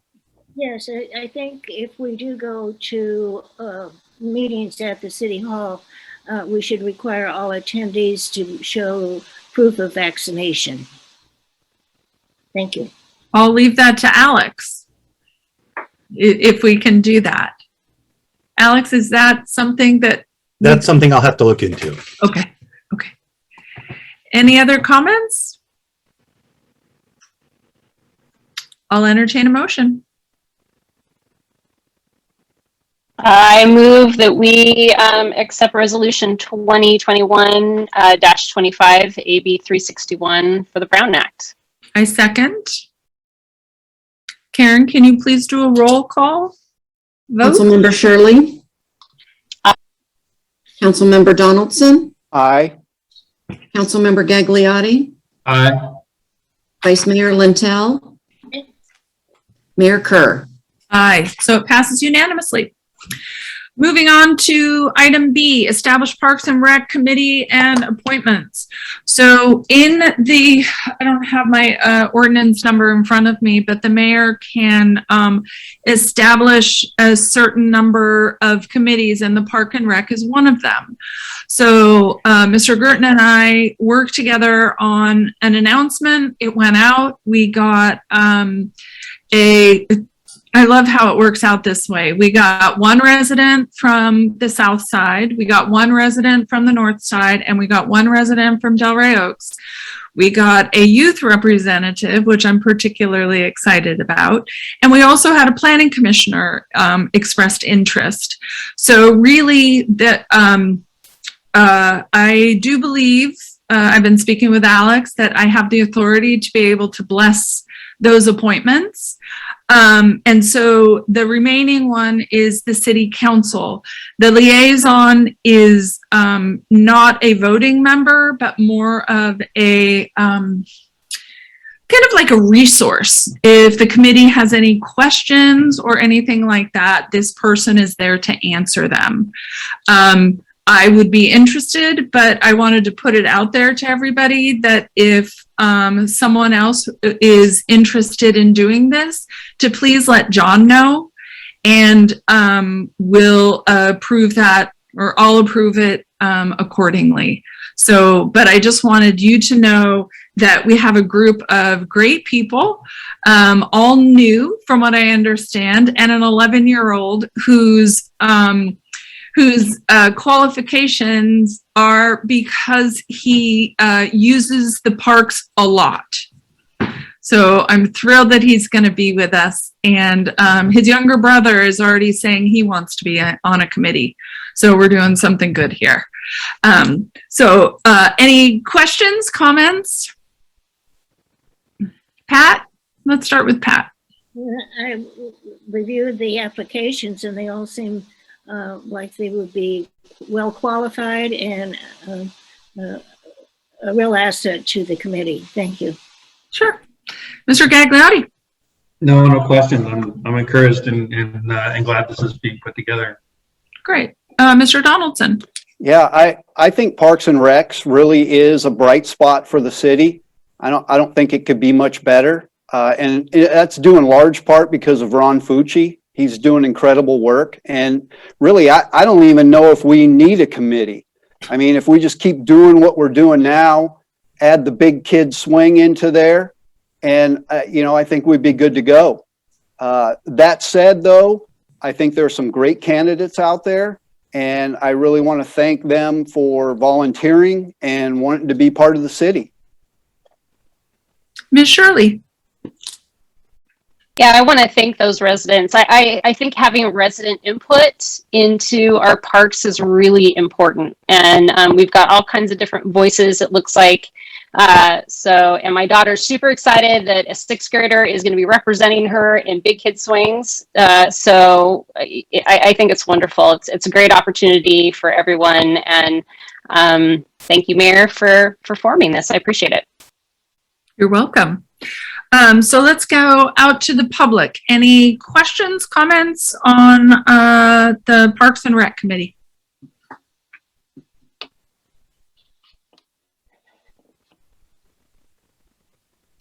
Seeing none, I'll bring it back to the council. This is information only, so unless you guys have any other comments to make, let's move on. I don't see anybody jumping at it. Okay. So let's move on to item C, consider action minute format. City manager. Yep, thank you. You got the slides there, Randy? Okay, so this will be one of several things, hopefully, that we'll be bringing for council consideration and council action as we go forward and start to build some of the foundational things that will help us be more efficient here at City Hall and be more effective and implementing your vision and providing services to the community. This one was fairly low-hanging fruit as far as I'm concerned. So that's why we wanted to act on this fairly quickly. Generally speaking, for public bodies like this, there's usually 3 different ways of providing minutes as a record of what happens at your meetings. The first of those is action minutes, which is what we're recommending here today. Action minutes really just focus on capturing what specifically happened at meetings. That's something that we've moved more toward in this profession as technology has advanced and as recording of meetings has become more predictable and more effective. The other one is to provide summaries and try to summarize everything that happened. That's what we have been doing. There's pros and cons to that I'll talk about a little bit. And then the third is to do basically transcription, which is fairly old school. It's the way things used to be done before there were video and audio recording options. And it was to have a transcriber who would capture every word that was said at meetings because that was the only way to do it. So really, now there's just the 2 ways that people generally do. It's either to summarize the actions at the meeting or to just provide action minutes. You want to go to the next slide, Randy? Thank you. So we asked around. We don't want to be too different from anybody else, but we asked some of our surrounding communities what they all do just to make sure that we're in line with everybody around us. I worked at the City of Monterey. I worked in Monterey County. We utilized action minutes at those both of those agencies. We also heard back from Pacific Grove, Seaside, and Sand City. They all utilize action minutes. This is really becoming more of the standard, as I said, really since the early 2000s, when the recording capabilities for meetings advanced and we could do it predictably and make sure that we were always going to capture what was said at meetings. So basically, we're just capturing in action minutes what the motion was, who made the motion second, the vote results, who spoke at public comment, things like that. There's still opportunity for things like presentations and proclamations where you provide a little bit more of a summary of what was said. But you kind of get away from some of the trouble that we had like at the last meeting where we have individuals in the public who disagree with how their words are portrayed when you're trying to summarize it. Part of that comes out of the fact that it's easy to transcribe word for word. It takes a lot of time and would require somebody outside of the city to do that for us. If you're summarizing, that's really more of an art form and trying to capture the intent of what somebody is saying without actually quoting them verbatim and trying to condense what they were saying and just catch the meat of it. And it's difficult to do that perfectly all the time. And so sometimes people can get disappointed or upset with how they're portrayed or how their words are portrayed. And that doesn't really serve anybody well. especially because we already have an audio and video record of everything that was said. So really the expectation of most agencies is to rely on that as your permanent record. Can you go to the next slide, Randy? Oh, this is small. This looked bigger when I looked at it earlier. But this is an example of what we're doing now. And, I'm sorry, this is an example of action minutes. And you can really see how condensed it is. It's really just the agenda and then just notes in the agenda capturing all of the actual actions that were taken by the council. I can tell you, having worked at Monterey County, we could have agendas that were in excess of 15, 17 pages and have minutes that were, 17, 19 pages. So you're only adding a couple of pages just by capturing the minutes. You want to go to the next slide? So this is what our current agenda system looks like, our minute system looks like. And you can just see the attempt to capture and summarize all of the comments made by everybody. It's incredibly time intensive. It takes hours and hours of staff work for Karen and Randy to capture all of this information. It's further complicated by the fact that they're out here at the front desk and they're answering phones and dealing with customers who come to the front counter. And so they're constantly interrupted. So they have to go back and start listening again. And so it takes an inordinate amount of time for them to do this type of minutes. So just in the interest of efficiency and staff time and the limited resources we have, we want to make this recommendation to you all to do action minutes. We'll go with it for a few months, see how it works. We can always make tweaks. If it's not working for you or not working for the community, we can always come back to this. But I think this will go a long way into providing other better services to the community with the staffing that we have. And so with that, I'm available for any questions.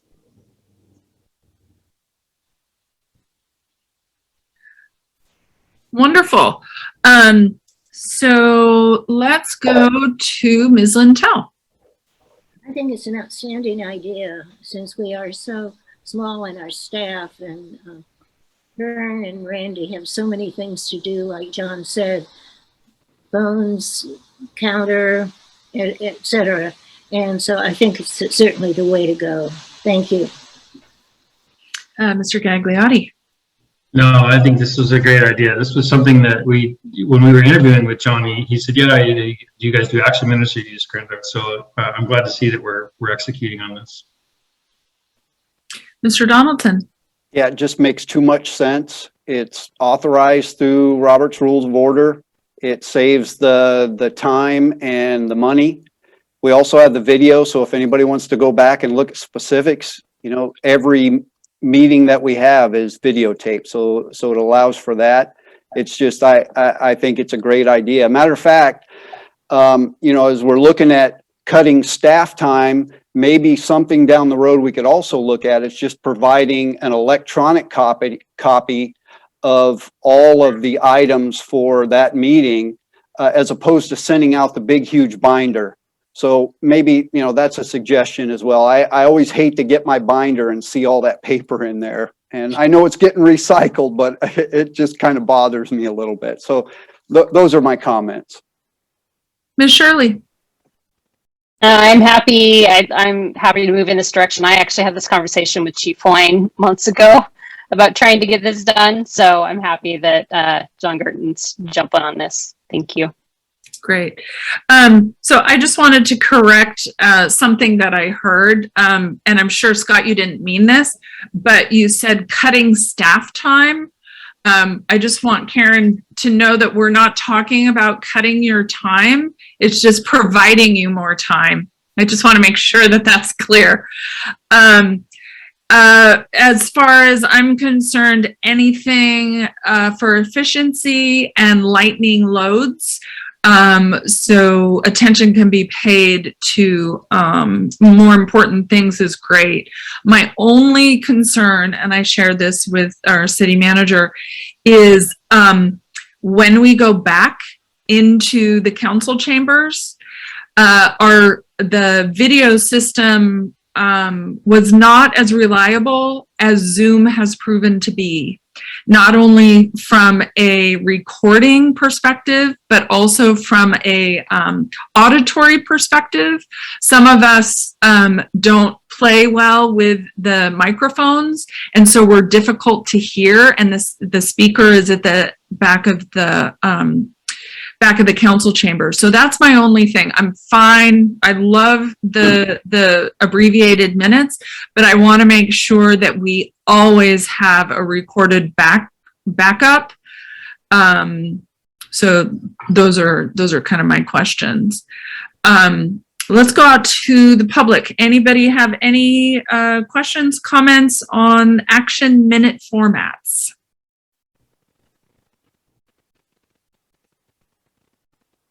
Okay, you heard it here. We're going to come back to council. Any last minute questions? John, did you have your hand? Yeah, Mayor, that was an excellent point. I mean, our AV, it needs to be definitely reviewed. That was really excellent. And then I actually thought we all were going electronic. I didn't think that we were still doing binders. I'm surprised to hear that, Scott, you're still getting binders. I haven't got a binder in, I don't know, years. So I do everything, yeah. So I'm not getting, yeah. And so anyway. And I think you're the Councilmember Gagliotti. I think you're the only one. Oh, wow. Okay. Everyone else gets a binder. Well, Yeah, okay. Karen, this is a formal request to add me to that list. You got it. So I didn't even know that was an option. So I know this is not on our agenda this evening, so I don't want to belabor this particular point, but let's come back to the minute format. Any questions, or I can entertain a motion? I move that we move to the action minute format. I second it. Karen, can you do a roll call vote, please? It's my pleasure. Councilmember Shirley, Aye for Karen. Councilmember Donaldson, Aye. Councilmember Gagliotti, Aye. Vice Mayor Lintel, Aye. Mayor Kerr. Aye. So it passes unanimously. Congratulations, Karen. And Randy. And Randy. Okay. Yes. So let's move on to our last new business item, which is consider accessory dwelling unit ordinance number 308. Again, this is our first reading, and I'll turn it over to our city manager. Okay, and again, I am very fortunate to have smarter people than me here. So I'm going to turn this over to our attorney, Alex Lorca, because he's the expert on this one. Good evening, Mayor and members of the council, members of the public. Before you is a draft ordinance for accessory dwelling units. As you may recall from our April meeting this past spring, the state has enacted a variety of rules and regulations with respect to ADUs. The ADU ordinance before you is sort of a standard ADU ordinance that squares what the city has with state law. We took the feedback from the public workshop that was held back in April. We took it before the Planning Commission. The Planning Commission voted to recommend it to you folks with respect, without any modifications. There's not a lot of, as I mentioned in April, there's not a lot of discretion here for the city to exercise, but there is a little. There's height limitations, there's setbacks. The maximum size of the ADUs, default state law, in certain situations is a percentage of the primary residence. So what you have before you, as your attorney, I think I made the joke at Planning Commission is if I was a planner, I'd probably have some cool graphics and things like that for you. But what you've got is text of an ordinance. But what I did do was take the input from the public hearing, the workshop that the city had, the Planning Commission. For instance, I incorporated comments that the maximum floor area for studio 1 bedroom be 1,000 instead of 850, for 2 more bedrooms, 1,200 square feet instead of 1,000. And like I said, for the most part, it mirrors state law. I'm happy to walk through some of the slides that were included. I included them there just to refresh your recollection. But other than that, this is sort of the final stop on the road to getting this passed as the law of the city, and to square the municipal code with state law. John, do you have anything else before I pull it back? I do not. Thank you. Okay. Before we launch into things, I'm curious how the passage of SB 9 is going to affect this. SB 9, as I understand it, talks about how many units you can put on a particular parcel. I've not yet reviewed it with a fine-tooth comb, but certainly I would anticipate SB 9 and SB 10 to have regulations and preemption much like the ADU ordinance does. Otherwise, with setbacks and restrictions like that, it's hard to imagine how that would be effective legislation. Okay. So I'll have to answer your question. I'll have to get into a little bit more detail about SB 9, vis-a-vis the ADU ordinance. I'm sure we're not the only ones asking that question. All right. So Ms. Lintel. I have no questions, thank you. Okay. Mr. Gagliotti. I'm glad you asked that question, Mayor. I had a similar question in my head. I love the fact that that we're going to kind of clear the decks for ADUs. I think that's a good use, a more efficient use of land, but we still run into the water issue. And so, it's nice that we can build another space, but if we don't have the water for it, I don't know what we're going to be able to do. We're still going to be hamstrung with what the district's metering. The district's metering, if I might, through the mayor. Yes. The district let us know that, ADUs, detached ADUs, they'll treat as sub-meters, and the way to gain the water credits for the ADU fixtures would be to retrofit the existing ones. And that's, certainly anybody who applies to the city for an ADU's got to go to the water management district as well for this. Yeah. But much, okay. I mean, that's it. We've all changed all our toilets. I mean, there's just no more credit left. So. Yeah, it definitely, specifically called out in the state ADU law is, look, where there's limitations on, they specifically say cease and desist orders. It's going to be less impactful to the peninsula, the ADUs.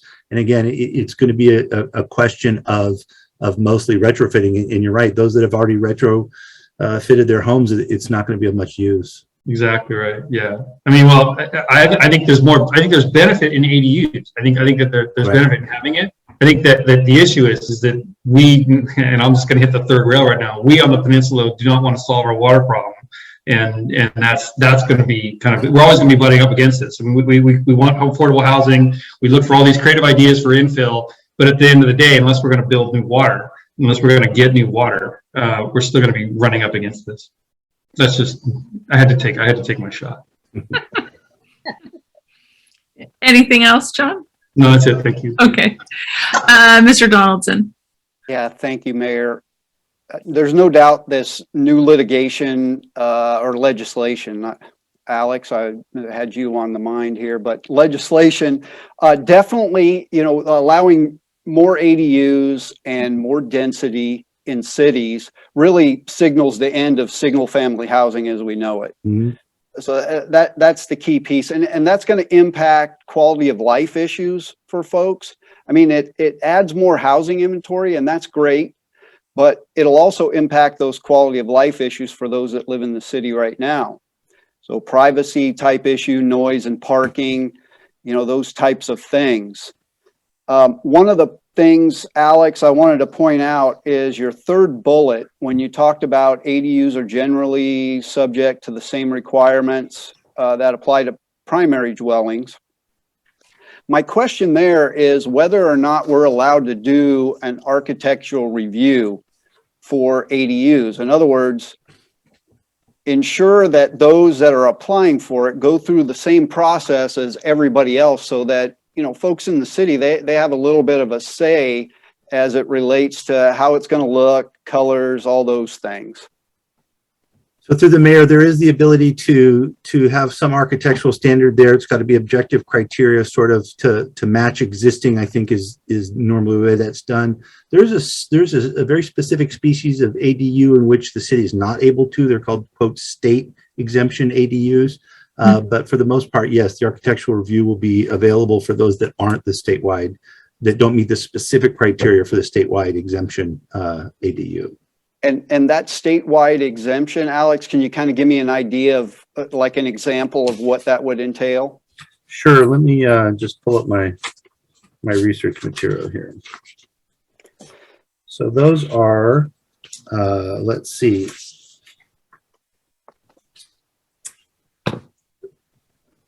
So there's 4 categories of them, of ADUs.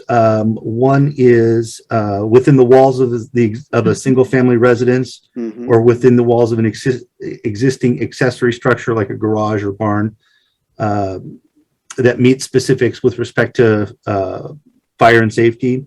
Another one is detached new construction ADU that does not exceed 4-foot side and rear yard setbacks. Another one is multiple ADUs within portions of a multifamily structure, duplex, triplex, apartment complex, that type of thing. And the space being used as ATU is not currently being used as a livable space. And then up to 2 detached ADUs on a lot with existing multifamily dwellings that are subject to height limits of 16 feet and 4-foot rear and side yard setback. So there's sort of, the state took the low-hanging fruit of some of this and said, look, you can't even look at things like, you know, building materials, architectural review, and things like that. Okay, but those that go outside of those standards, we're allowed to implement something. Yes. That, okay, that's one of the things that I would like to see as part of this, because oftentimes I hear from residents that see construction going on and they'll ask me, hey, I saw so-and-so is building something over there, and I, you know, check to see if it's gone through the planning commission, and it hasn't. And it might meet the criteria that you just described, Alex, but in a lot of ways, residents want to have a say and want to know what's going on, you know, particularly when somebody's back there digging things up, building, you know, they hear the construction noise and so on. So I think that's important to have that. If I might, through the mayor, Council Member Donaldson, I appreciate the question. The section 17.70.050, I apologize, I didn't number these pages, of the ordinance itself, 1, 2, 3, subdivision A1, site and design standards, says, general, ADUs are subject to the same requirements that apply to primary dwellings on the same lot in the applicable zoning district, except as specified in this section. And I think that gives the city the discretion to, you know, that is objective in the sense that we have the rules for the primary dwellings that are applicable there to the ADUs. Okay, and maybe if we could even specify it more that they're subject to architectural review, I think that might be helpful as well, if we can do that, or if that makes sense. Well, if the primary dwelling unit on a lot was subject to, let's say if you're going to build a house, architectural review, then also the ADU would as well. So we're just kind of pegging the ADU standards to what we would require anyway for a house. And I think that is language is broad enough to have a review of sort of design materials, that type of thing. Okay, and then is the 4-foot setback, is that something that's mandated? That's the absolute maximum we could have then? That's the maximum, unless there's an existing structure that is being converted to an ADU. You're always going to have your health and safety requirements through the building department. Joe Headley will come in there and say, you know, this is too close. You got to have a light over the landing. This is too close. You can't. Fire department can't get in here. Whatever it may be, from a building code standard, that is still applicable. So that's the real health and safety stuff. This is more about the zoning and where you can place things. But it's a great question because it's, what if you have a shed or something that is right on that property line? Well, if the fire department comes in, if Chief Gutierrez comes in and says, sorry, this is not, we can't get our ladders in here or whatever it may be, health and safety is the one thing that still trumps the placement of ADUs. Okay. Yeah. And what I'm trying to get at is, we had an example just recently on the remodel on Bray and everything that went into that and how the neighbors in and around that project reacted to it. And, it just seems to me that there's a bit of an inequity if someone wants to put an ADU in, or let's say that at that particular residence, it was a JADU, there would be nothing that anybody could say about the specifics of that house as long as they were within the criteria for that JADU. Mm-hmm. And what I'm trying to point out is there are inequities as it applies to construction that could happen at a residence. And it's going to get even more, or the likelihood of a Bray type situation is going to increase as we look at SB 9. There's no question about it. So that's what I'm trying to do within this ordinance is trying to somehow, address those inherent inequities. And I know a lot of it's being dictated to us, but if there's something we can do, that's what I'm trying to get at. Mm-hmm. One of the things, Alex, in paragraph 30, that I think maybe we're talking about SB 9 and a potential impact. It's in that second paragraph when you're talking about application for an ADU and a new single family dwelling.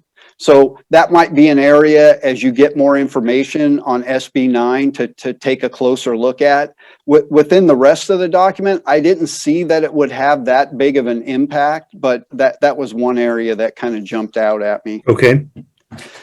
And then in the next paragraph, 40, item C, it talks about ADUs and JADUs can't be rented for a period of 30 days, less than 30 days. And I just want to make sure that in our short-term rental agreement that those residents sign, maybe we need to add something in there if it doesn't exist, that those that, apply for a short-term rental agreement, there's something in there that says that. So it applies, that way everybody that wants to do a short-term rental is made aware of it, regardless if they have an ADU or not. I just think that would be helpful. Yeah, I think, Mr. City Manager, if that's okay with you, to take that one and maybe do a quick insertion into the standard permit. Yeah, we'll look into that. I think that's actually called out in the short-term rental ordinance as well. Okay, and then when it references parking, which is in paragraph 50, and it's item F, number 6, and then subparagraph A, it says that parking is not required for an ADU if it's located 1/2 mile walking distance to public transit. I think every house in Delray Oaks, because we have a bus line that goes through, it meets that criteria. So maybe we just, we basically say there's no requirement for parking. We could, that language is straight from the state guideline. So but it would apply to every house. So in other words, making it simple in there, it's that we can't require on-site parking. Because if that is an amendment that that is more that's more permissive than the state minimum, so that would be appropriate if council wanted to strike subdivision F6, subdivisions A and B, and just say no on-site parking is required for ADU, period. That's something that we could do now, and we'd come back for the second read and have that those two things stricken. Yeah, it would even apply to paragraph C and D.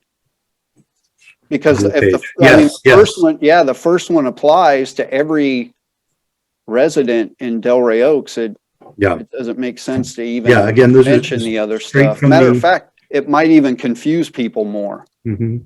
Through the mayor, can I ask a question on that? Yes. I thought actually, Scott, you were saying that because we have a bus line, we don't have the ability to require parking, and when that's the stick we want. We want to be able to require parking, correct? To make Right, that but we can't. That's the thing. Well, and that's, but the edit that was being proposed would just take the language of the bus line out, but still leave in the mandate, correct? It doesn't change. It doesn't change our ability to mandate the parking. In case MST decides to take Route 7 away from the city or something. So and they are doing that. And I was going to bring that up. Yeah, I'm going to bring that up in my comments. And you know, the measurement of the half mile, you know, again, there's always the possibility of an ordinance amendment down the road if that becomes an issue, or, you know, council feels that that's in order. Again, you know, equal dignity's doctrine, you can always enact something by a majority of vote, and you can always amend it there also. So it's something to keep in mind as well. Well, I think I appreciate Councilman Donaldson's kind of concern here is that he wants us, the council, or actually the planning commission, to be able to require that if you're going to have an ADU and they're going to have cars, they need to be able to have ample parking for that. That needs to be. Yeah, and given the fact that, you know, maybe that bus line goes away, then maybe it makes sense now to just leave it in there. And like Alex, like you stated, be able to amend it later. Yeah. Okay, and then the next paragraph after that, utilities, it talks about fire sprinklers. I just want to make sure that, you know, Seaside Fire, there's nothing there that's going to trigger an ADU requiring sprinklers, because what they operate off of is a percentage of the existing square footage. And I can see where if the percentage of the additional square feet of the ADU triggers then that sprinkler requirement, they won't look down any farther and say, oh, it's an ADU, it's not within the existing structure, and they'll require it.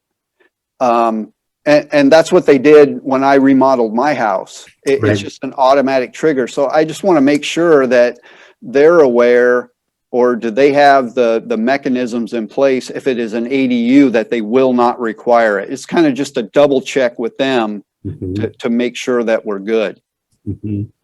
And, you know, maybe John Gurton, that's maybe just a quick call down to, you know, whether it's Blaha or, you know, whoever. I think Blaha runs it. I just remember his name on there, but maybe just a quick call. Yeah, that'll require some coordination with us and them. We can do that. Okay, and then my last question is, when it talks about fees, the impact fees, are those the normal fees? In other words, if somebody is doing a regular remodel, they're charged those impact fees.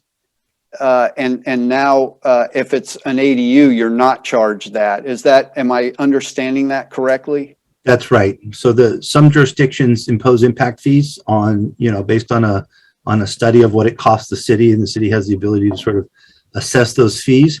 But state law prohibits that for the ADU 750 square feet or less. Okay, so if somebody wants to put 750 square foot existing house, not a JADU or an ADU, they got to pay the fees. That's right. Okay. If it's proportionally in relation to the square footage of the primary dwelling, and that's assuming that the city has that on the books. Okay. Yeah, so overall, those are my concerns as we kind of get into the greater density within, you know, our existing single family housing life here, and just seeing how it's played out before when people want to add square footage or add density to their house. Man, I am just a little bit concerned with that. I love that we're getting additional housing, but I can just see that being a constant issue down the road. And so I just wanted to share that with you. Thanks. Ms. Shirley. Thank you. I just have a couple clarifying questions. Currently, we have a muni code that requires garages. Are we going to change that municipal code? I believe that the garages, for instance, if it's a new construction, a garage of a minimum of 288 square feet is required. But if it's an existing primary residence, then I don't believe it's required, as these are considered accessory uses to the primary residence. Okay, so we don't need to change anything then? No. Okay. And then in terms of green building codes, would that be appropriate in this ordinance? Like if we were to say all ADUs need to be all electric, include solar, and be fully insulated? Could we put that here, or does that go someplace else? That's a good question that I would have to research. It's not something that came up during the hearings previous, so I just didn't have occasion to research it.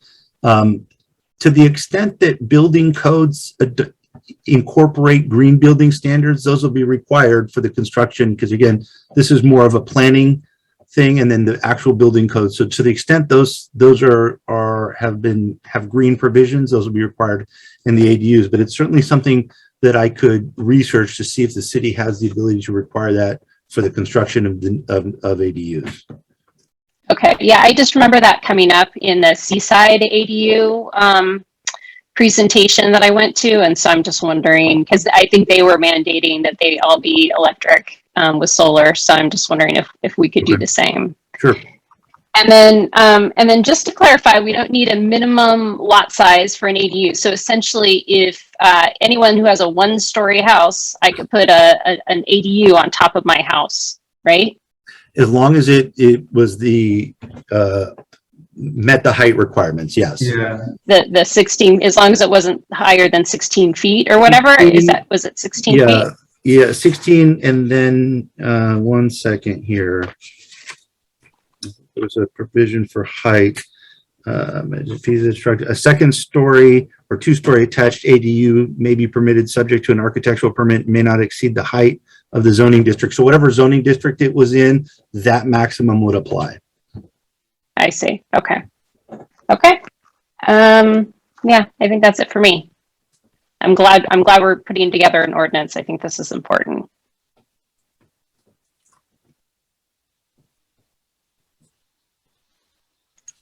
Mayor, you're muted. You're muted. You're missing all my jokes. I had a couple of questions, but they were asked and answered, so we're all on the same page. I am thrilled that we're finally getting around to this and getting something into place. I have a feeling as SB 9 kind of becomes clearer and other things become clear, that we're going to have to come back and revisit this for some nuances. But for now, I don't have any questions, and I think it's we're in a good place, moving in the right direction. So on that, let's move out to the public. Anybody have any comments on the accessory dwelling unit ordinance number 308? Any public comment? Seeing none, I'll bring it back. And any last minute comments? Pat? No. Okay. John? Scott? Kim? All right, I'll entertain a motion. I would like to move that we accept the first reading of the accessory dwelling unit ordinance number 308. I'll second. Karen, can you please do a roll call vote? Councilmember Shirley? Aye. Councilmember Donaldson? Aye. Councilmember Gagliotti? Aye. Vice Mayor Lintel? Aye. Mayor Kerr? Aye, so it passes unanimously. Wonderful, let's move on to staff reports. City manager report, please. Hey, thank you, Mayor. I'll be brief. I'm a little bit of a broken record now, but I just want to say what a pleasure it's been here the last couple months. It's been really great working with you all, working with the staff. The staff here are incredible, as you all know, and I'm looking forward to many more years of this. It's been wonderful being here so far. Just quickly, I think Mr. Morgan mentioned the cleanup that happened a couple Saturdays ago. I took part in that. It was a great time. Got to meet some people. I appreciate Kevin Raskoff for setting that all up. Kim, you can tell me if I got the name right. Yeah, all right, good. So it was nice to meet everybody. We got a lot of garbage picked up in the parks. And we had some students from MPC come over and help out, and they got to see our great city for the first time, and looking forward to more projects like that.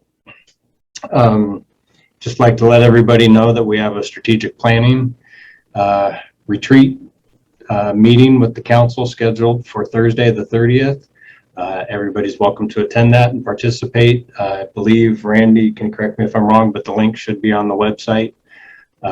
And that'll start at 8 o'clock sharp, or 8:15 sharp. I've been told by our facilitator. So if you're going to be there, get your coffee early. I'd also like to let you all know that for October 3rd through the 6th, I'm going to be attending the ICMA annual conference. That's the International City and County Management Association Conference. That's going to be in Portland. I'm going to be attending virtually, so I will still be around. I'll probably do most of it from here in the office, just so that as things come up, I can help out. And then some big things that we're working on.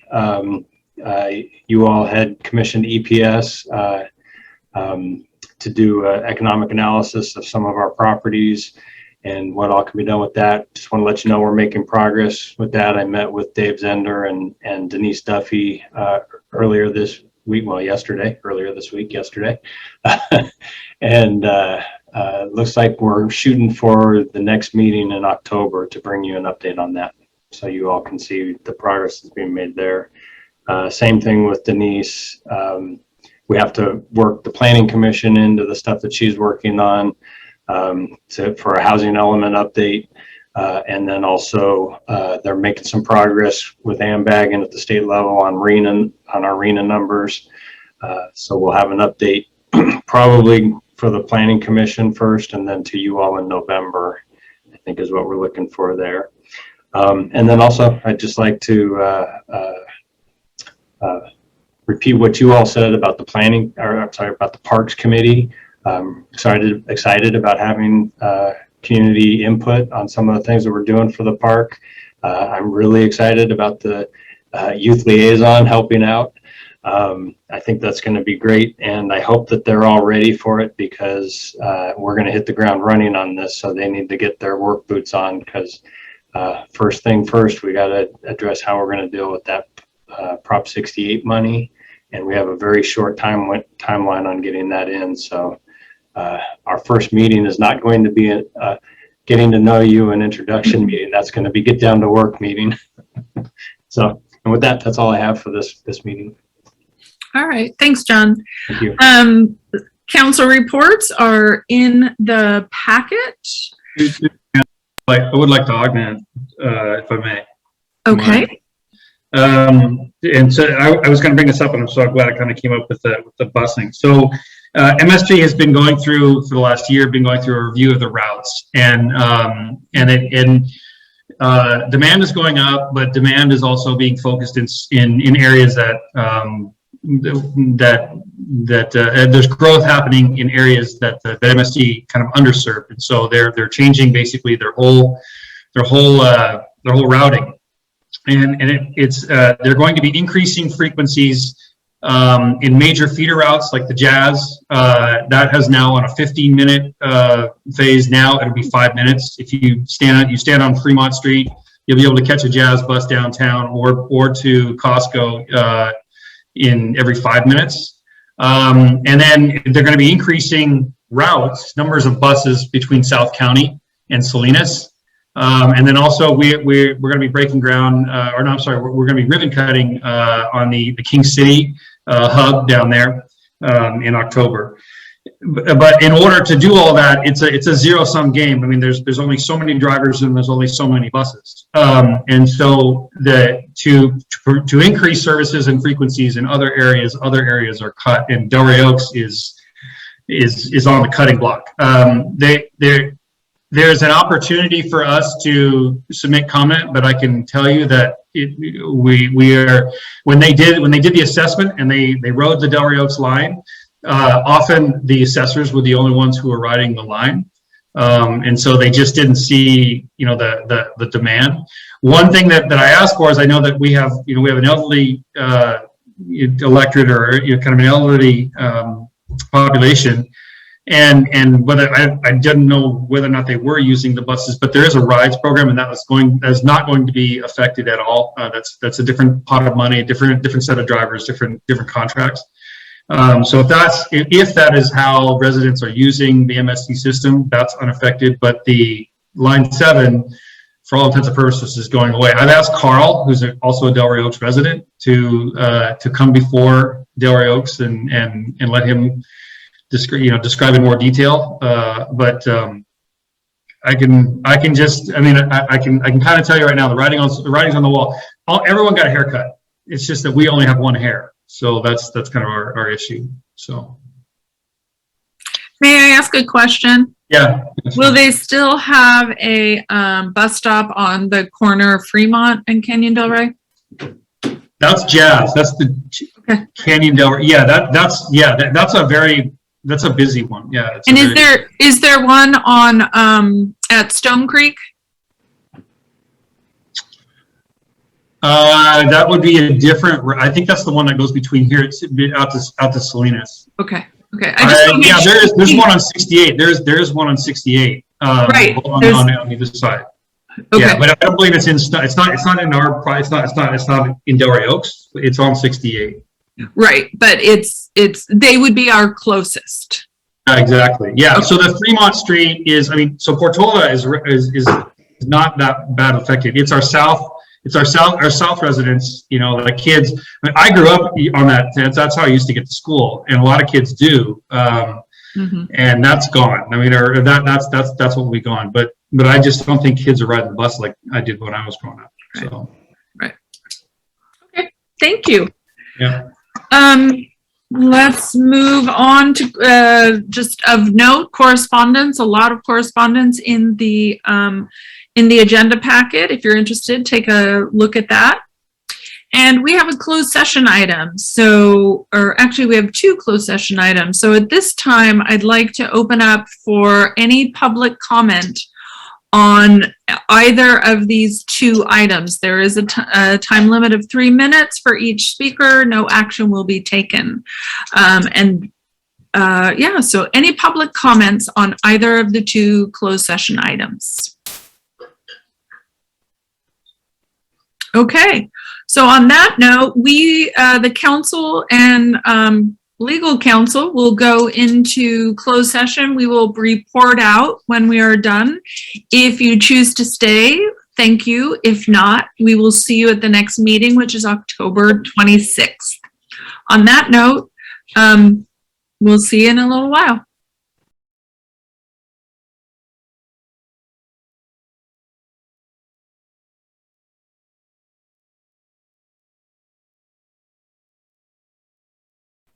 Okay, so we're back from our closed session item. Mr. Lorca, will you please report out? Thank you, Mayor. With respect to the two items of anticipated litigation and the existing litigation, the city attorney gave council members an update. Direction was provided to the city attorney and the city manager, but no reportable action was taken. All right, our next meeting date is Tuesday, October 26th, 2021 at 6 o'clock. On that, we are adjourned. Have a wonderful evening, everybody. Thank you all. Good night. Good night, everyone. Thank you.